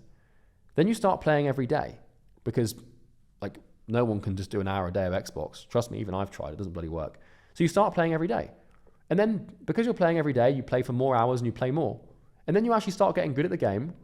And then what happens is, because you're good at the game, you start frying your dopamine receptors, and the only way you can feel stimulation is with the game. And then you've wired your brain for instant gratification. So like, now you're just like completely, like you just, all you want to do is play this game and get immediate dopamine. And then the thing is now you're struggling to work. Because you're so used to getting dopamine from your game, like you can't sit down and focus and get enough dopamine. And because you've wired your brain for instant gratification, well, now you're going to start snacking whilst you're playing. And then you're going to buy these stupid G Fuel gamer drinks that, are going to ruin your gut health and adrenal glands. Then you're going to get anxiety and brain fog. Then because of this, you're going to stop exercising. Then you're going to gain weight. And then you're going to get fat, And then what's also going to happen here is if you start playing every day, you're going to play for more hours. And then you're going to spend less time with your girlfriend. She's going to get mad at you. And then she's going to start disturbing you during your working hours because she knows it's easier to distract you from your work than from your Xbox because you're glued to the thing. And then because she starts disturbing you and she's angry at you, you start playing more Xbox to forget that she's angry at you. And then she leaves you. And then you enter hell because it's not good. And then because you get good at the game, you start making friends that are also good at the game. And then you start hanging out with these people. And then you start spending money on skins and items to pathetically compete with them for digital status. And then you're poor because you started buying pixels. And then you go through hell. Or, another thing that happens is like, what have we got here? So you get good at the game, and then what starts happening is you start staying up late because you're on this game late. Like your willpower's at its weakest past 11 p.m, man. So you start staying up late, playing late. Then you destroy your circadian rhythm, which is your sleeping pattern. And then you start doing dumb shit because you're up at 2 a.m. chasing dopamine. It's like in between your games, you start watching porn or doing stupid stuff. And then you get new addictions. And then what that does is it fries your dopamine receptors even more, which means that you have to start playing more, which means you have to start staying up later, which means you get more addicted. And this thing just goes around. And then also what happens is because you get good at the game, you get a sense of progress in the game, right? And then you have a lack of desire for sense of progress in life. Like if you're getting good at a game, this is what happens to people who are gaming. Like your brain has a process, like it has a progress striving mechanism. And if you're getting your progress striving mechanism, if that thing's being satisfied by a video game, you're not going to seek it in business. Like I don't get this. People that play Sims, for example, like you're building this dream digital life, build your own bloody life, right? Anyway, you can tell I get passionate about this because this one got me. This one had me for a long time. Like all of these consequences you're seeing on the screen, with a few exceptions, some of the obvious ones that didn't happen are real. These happened to me. These literally happened to me. I'm not even joking to you. I mapped this out from personal experience, right? So sense of progress in game. And then you lack desire for a sense of progress in your life because you're getting everything you need from the game. So then you stop working and your business fails and you have to get a job you hate. And all of this leads to, entering hell with enough time applied because now you're poor because you spent all your money on the game. Now you've lost your girlfriend because she doesn't like you because you're playing this game. You've also gained weight because of this Xbox. And now you have to get a job you hate because your auntie bought you an Xbox for Christmas. So you're in hell. Then you blame the world and become bitter and resentful. Then you bring everybody else around you down and you become this miserable sack of existence that no one wants to be around, so you become isolated and lonely. Then you lose friends and family members, and then you get depressed. And then all roads lead to Rome, like you do something heinous and terrible, right? This is how your life works. And like I'm hoping this is just your like holy shit. Like I'm hoping that's the reaction you've just had here. Like I'm not joking. Like I had this thing for a while. This is when I was younger. I was growing up like 15, 16 before I started a business, like 17 when I really kicked off. This was my life. like things really sucked. I had this like depression, pain and suffering. Like I never had like terrible suicidal thoughts or anything, but apply enough time to something like that, and that's where you can end up, man. And so like this all happened because I bought a gaming computer when I was like 13. And that happened because of some other stuff when I don't even know. It all comes back like from the second you're born, like these things just unfold. Like you being born, you being inflicted on the world is going to unload a chain of events that can either be very miserable or very happy. And so, this is just one example. You could replace this. And this is, by the way, this is by no means an extensive list of all the consequences. There are thousands that I haven't thought to name here, but I wanted to give you an example, right? And they all feed back on each other as well. So, like, for example, destroy circadian rhythm and staying up late.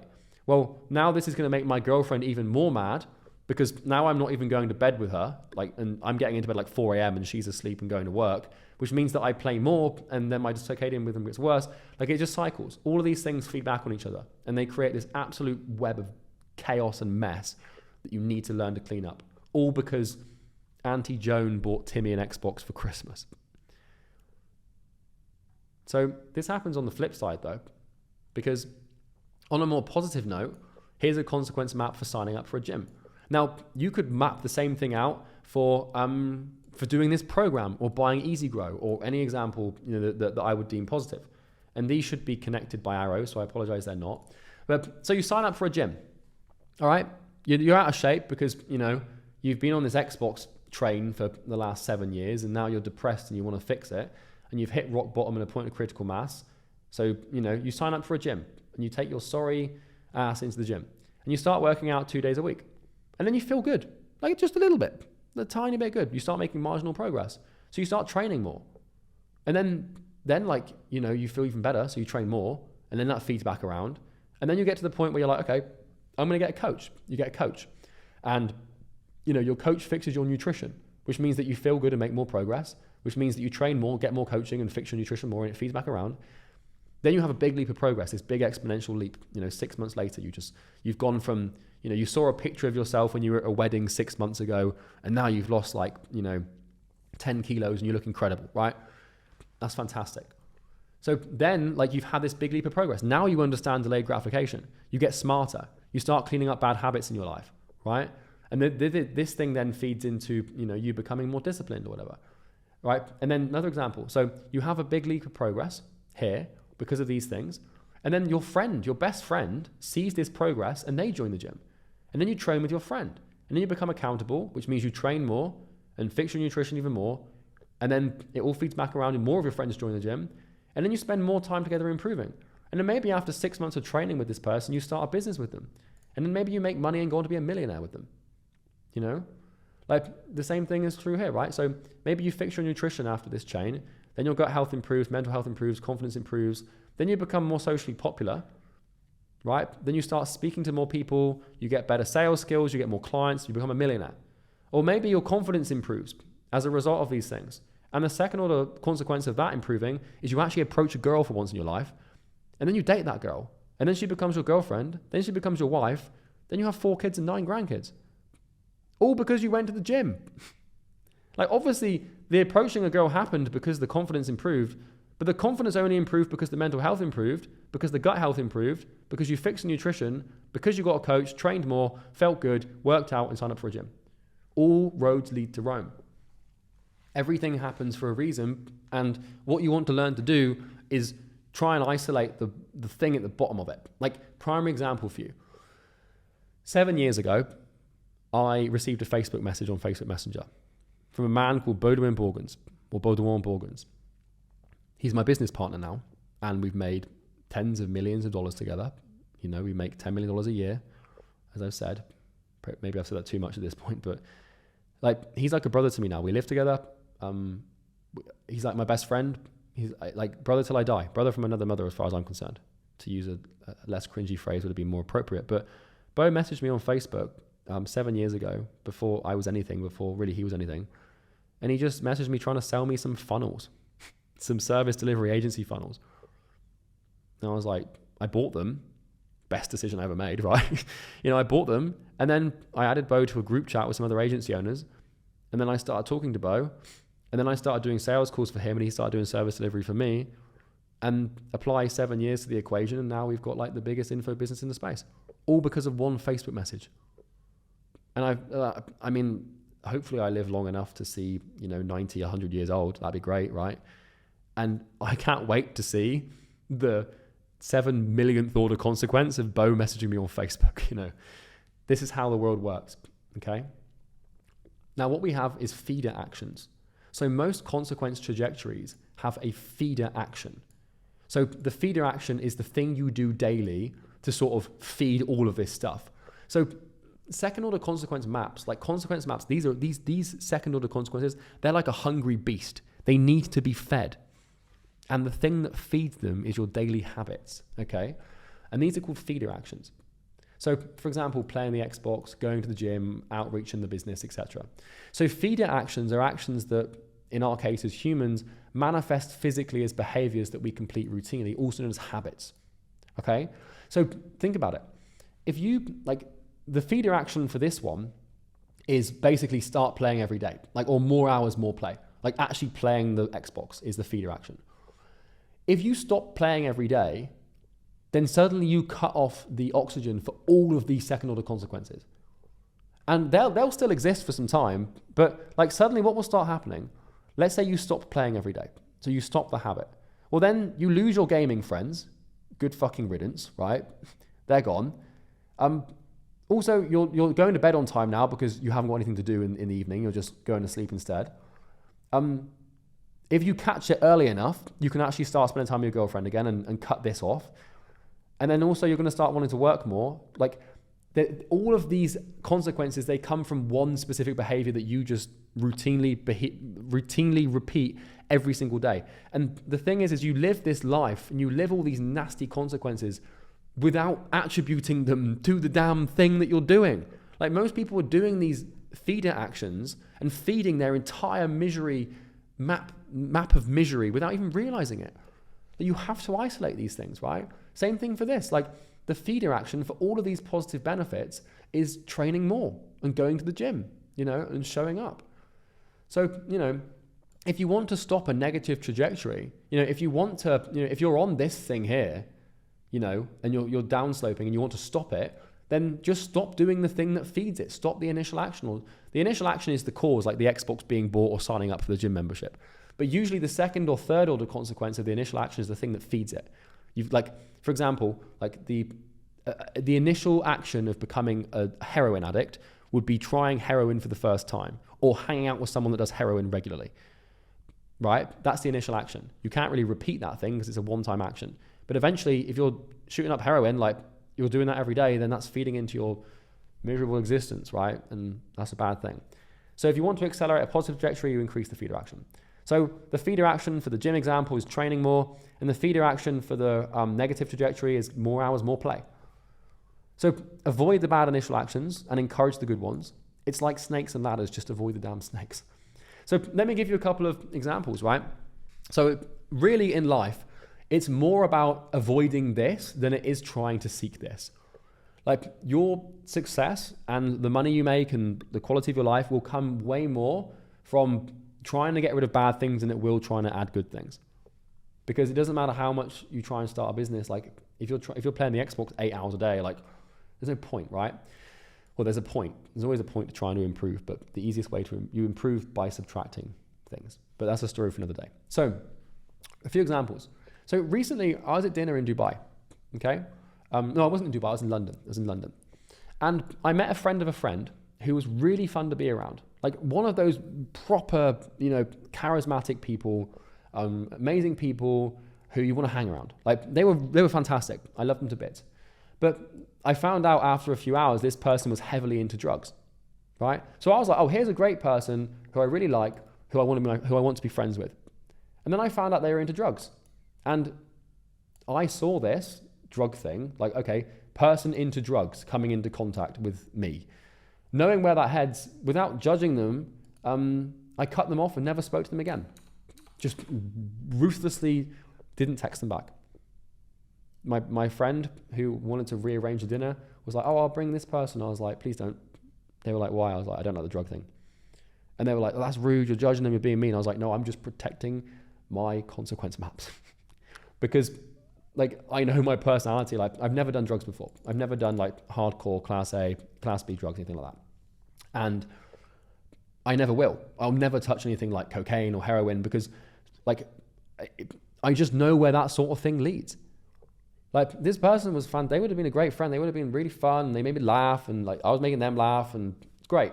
But as soon as I found out that they were like cocaine addict, gone out of my life. Goodbye. No empathy, no sympathy, gone. Because map that thing out. If you start hanging out with someone every day who takes cocaine, like you're going to be tempted to do cocaine. You're probably going to end up doing it. You apply like 3 years of inadvertent social pressure to your life and drugs, like you're going to cave. And if not, like, you know, you're going to, something bad's going to happen. Like you're going to get stopped by the police and they're going to have it in their pocket and it's in your car. So now you're a drug dealer and you go to prison. Like it's just not fucking worth it. You know, same thing if you've got a friend that drinks a lot. Same thing if you've got friends that like all they do is play video games. Like people are a huge one and you should be willing to cut them loose unless they're like, you know, close family or like a really best friend that you really want to fix or like your brother or your sister or your mum or your dad. With those exceptions, I am absolutely ruthless with who I let into my life. Another example, which is quite funny actually. So I moved into this house in Dubai about a year ago, bang on a year ago now, in August last year. And my house manager, the guy who, estate agent house manager, sort of the person who was helping us with the house deal, they offered like a little favor, as you do when you spend a stupid amount of money on houses and rents and stuff. They offered to set up smart TVs in our bedrooms. So me and Bo moved into this house, and the house manager was like, "Hey, just as a favor to all tenants, we set up these smart TVs in the bedrooms. Like we haven't done it yet since you moved in because we didn't know which rooms you were going to take and stuff. So let us know."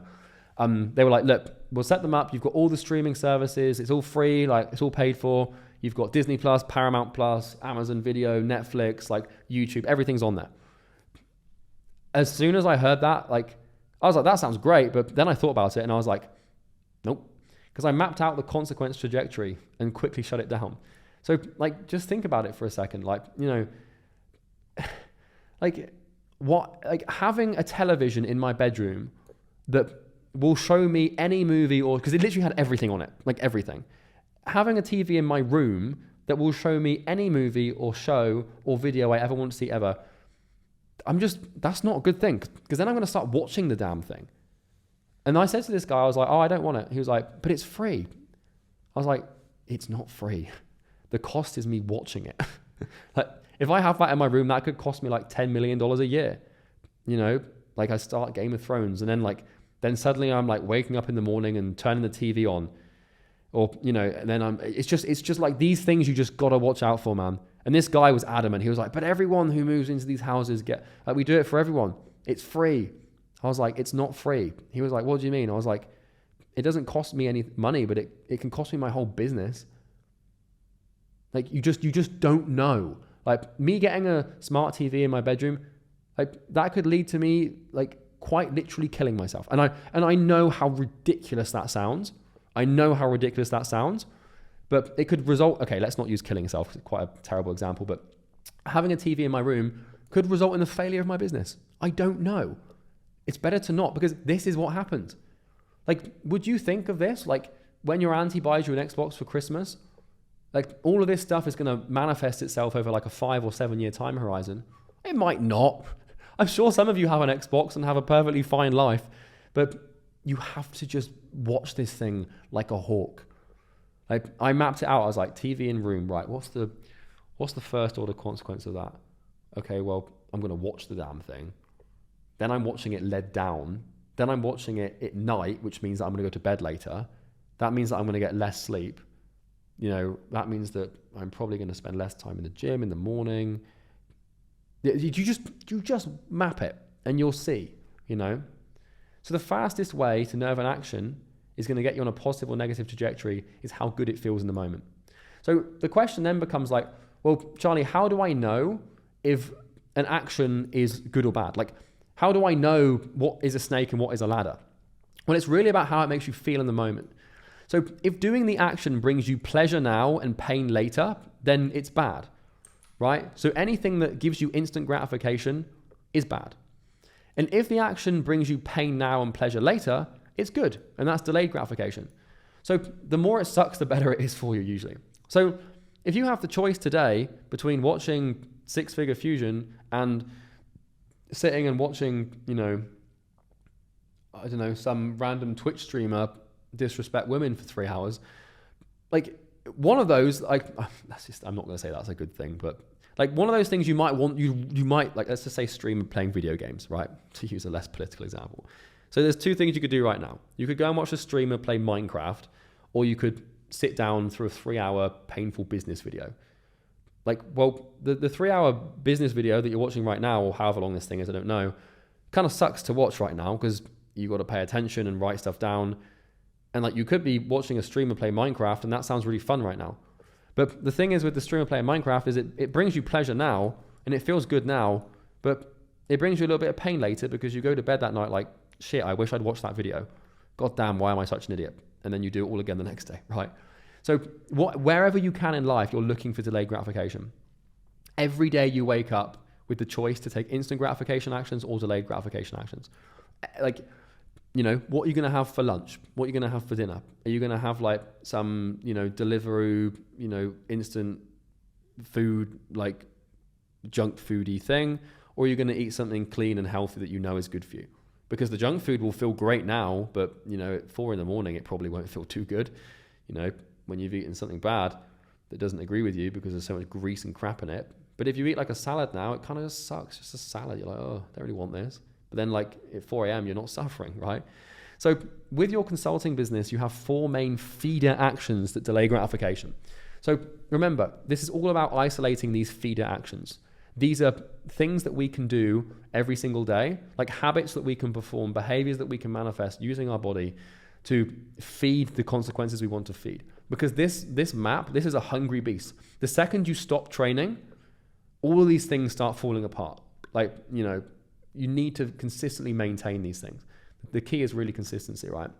So the main feeder action, if you're wondering to go from 0 to 10K a month, the main feeder for this is cold outreach. So cold emails, cold calls, cold DMs. Like, outreach is a term used to describe you messaging, calling, or emailing people in your niche to see if they have the problem that you have the solution for. So outreach is basically you trying to get clients, right? That's the action.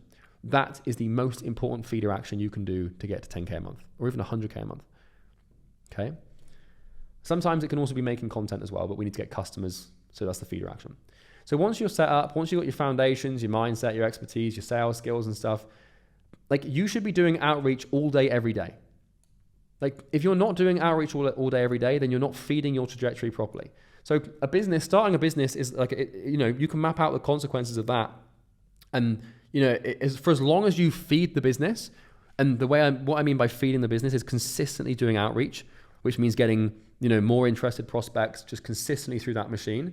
The more you feed that thing, you'll become just so successful. It's ridiculous. The other thing that you can do, or the other things you can do to feed the business are remind yourself of the foundations. So rewatching these videos, working on your mindset and rewatching the mindset videos, closing calls and getting better at your expertise. These are really good feeder actions. Remember this from the last video, the only 4 things that matter: solid foundations and mindset, booking sales appointments, closing sales appointments, and delivering value and getting better at what you do. These are the feeder actions for the business. If you're not working on one of these 4 things, you're wasting your time. And a quote from Jordan Peterson for you. Someone asked him some really deep question and he gave his answer. I thought it was fantastic. And I instantly understood it because I understand second order consequences. He said, our actions echo into eternity.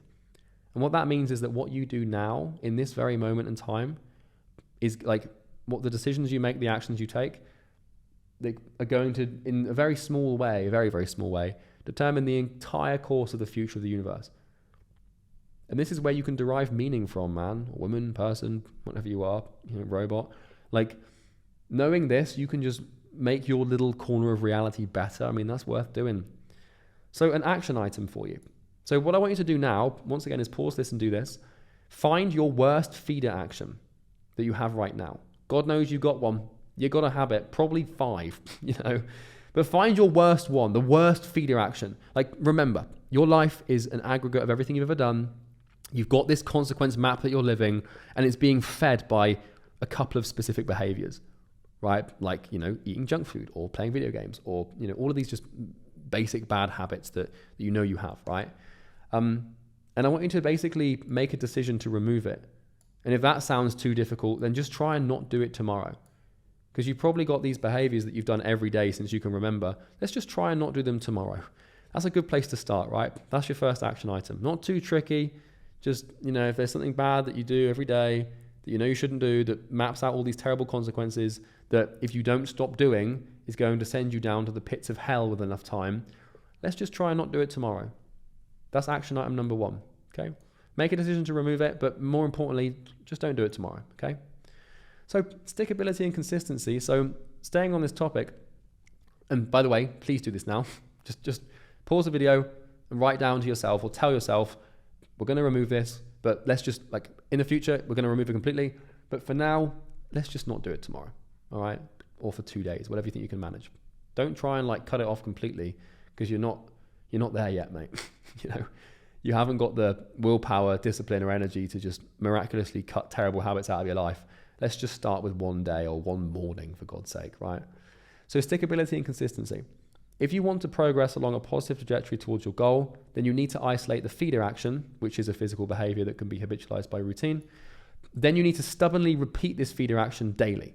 So all success is isolating feeder actions and consistently repeating them, or consistently not repeating them if it's bad. Sometimes it can take months of repeating this feeder action to trigger the second order consequence and a chain reaction. So in physics, right, let's use nuclear fusion as an example, okay? So if I explain this to you, so nuclear fusion is basically when I don't really know how it works. I can't really give you a high level fancy explanation. So what I've done actually whilst thinking about it is I've pulled up this diagram for you. So this is what nuclear fission or nuclear fusion looks like. It might be fission, it might be fusion, but you get the point.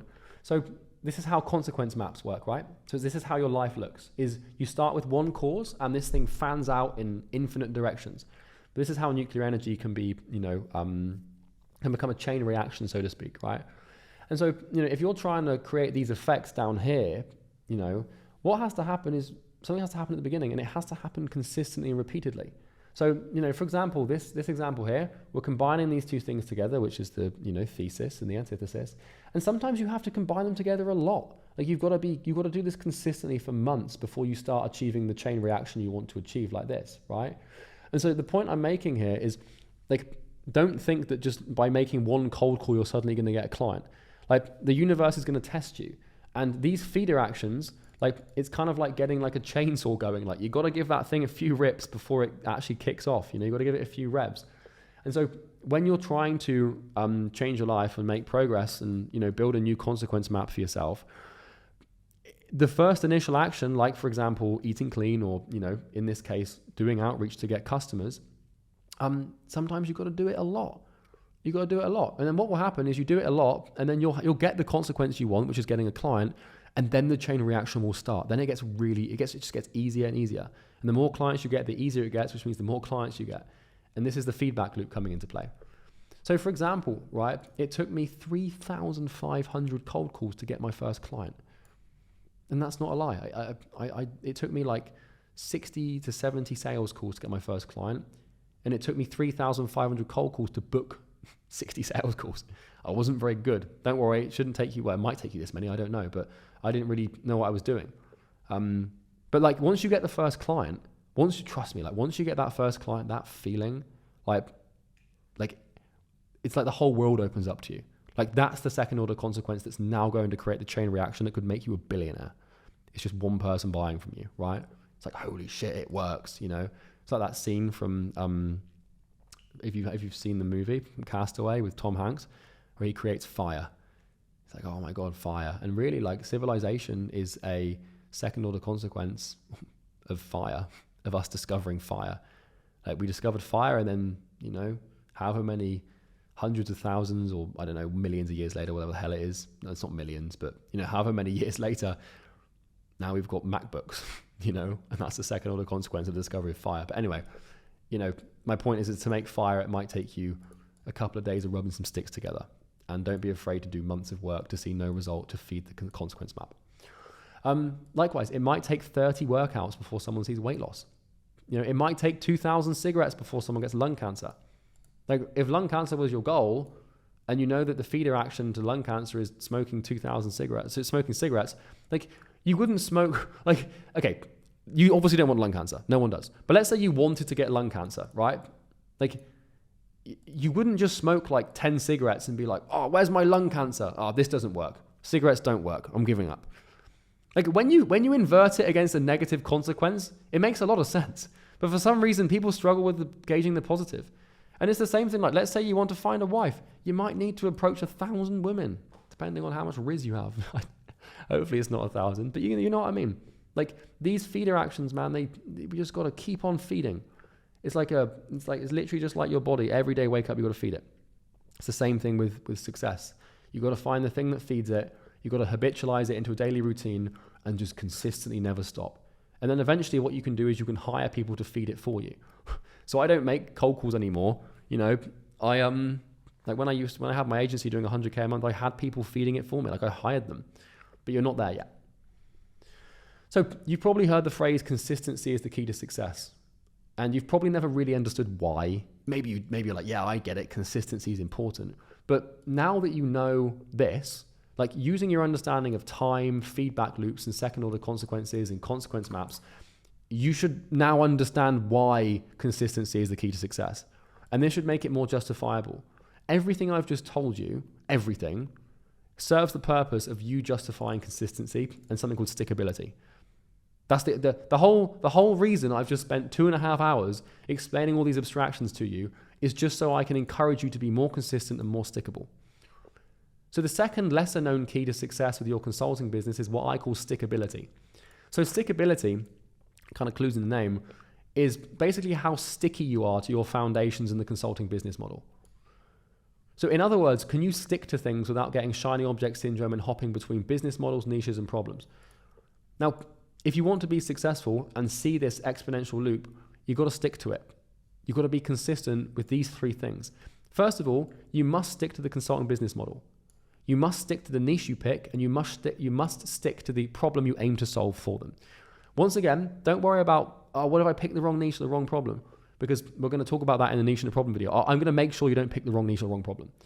Because the truth is that provided someone else has made the niche work and that someone else has solved the problem, then success is possible and it can be done. All we have to do is iterate our way to success, which once again I will explain in a later video.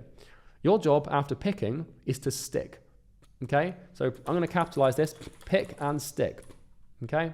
Pick and stick. That's all you've got to do is pick and stick. And like, I can tell you that your brain's going to go fucking crazy on you. Like, you're going to get a couple months in, you're going to be like, oh, this isn't working. This doesn't work for me. Like, consulting isn't for me. And this niche isn't, like, it's not good. And the problem I just can't solve. Like, you're going to attack, your stickability. But it is imperative that you stick. Because, remember, it's just having the patience to just sort of rev up that initial action and just consistently feed it and get that first consequence. And then the second and third and fourth and fifth, you're still not seeing, even by maybe here we're at the 15th consequence or the 70th consequence, and you're still not seeing what you want. But just keep on feeding it and just trust the process, and trust that if you're in a niche that supports growth, solving a problem that is painful that you can create value through, with enough time and enough feeder actions, you will just whoosh, flywheel. And then everyone will think that you got lucky. Oh man, that's literally how it goes as well. I had this where suddenly I went from making $1 million a year to $10 million a year. And everyone was like, what the hell? You got lucky, man. I was like, no, you just haven't seen the 6 years of work I put in to get to this point of exponentialism. So notice how the graph above shows very little progress for the first chunk of time. And then it curves up. Right? Every time you switch your business model, your niche or your problem, you reset your consequence trajectory back to 0. This is hugely important. So you're on a trajectory, a positive trajectory, and all you've got to do is stick to it and keep feeding the initial action, right? Just keep on pumping away, keep feeding that thing. If you switch to a different business model, if you switch to a different niche, or you switch the problem that you're helping that niche solve, you immediately reset yourself back to zero. Because think about it. Let's say that you're in the consulting business, you give it 5 months, you get one lousy client and you give up and you switch to drop shipping. Well, you could have been 2 months away from getting 7 clients. But by switching to drop shipping, now you've got to go through the initial 5 months of suffering again to even get anywhere remotely near close to where you want to be. And then you're going to get 5 months into drop shipping, make a few lousy sales and then quit and go and do Amazon FBA or something else. This is how people do it, and it's just stupid. Same thing with your niche. You're in a niche, you pick it 4 months in, you haven't got a client yet. The niche just sucks. Instead of blaming the business model, the niche, or the problem, blame yourself, because that's the truth. You switch the niche, and then as soon as you switch the niche or the problem, you reset your consequence map back to zero, and you're back to square one. Then all that progress you made, the effect you didn't really see, you're just blind to the effect, you've just gone back to zero. And now you've got to go through it all again, and it's impossible to achieve success without going through this. So don't be fooled into thinking that if you switch to something shinier, that it's going to happen quickly, because it won't. So don't fucking do it. I know that I'm kind of being a little bit passionate with some of my words and the phrases and the choice of swear words I'm using here, but this is just so important. If I can just get you to do one thing, it's just stick to it, all right? Which is why I'm doing this. So an action item for you. Once again, do this now, okay? Don't put it off. Don't just watch this thing in I know some of you have. Some of you have watched this in 2 times speed with 100 tabs open. You're probably not even listening right now.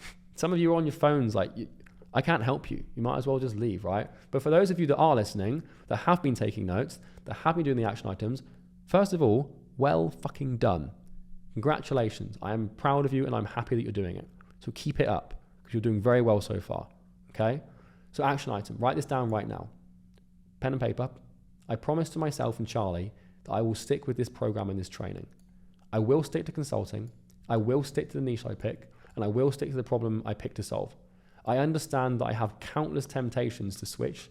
I will have countless temptations to switch to a different business, niche or problem, and I will doubt all of these along the way, but I won't listen to all this bullshit, and I will be a person with extremely high stickability and consistency. Okay?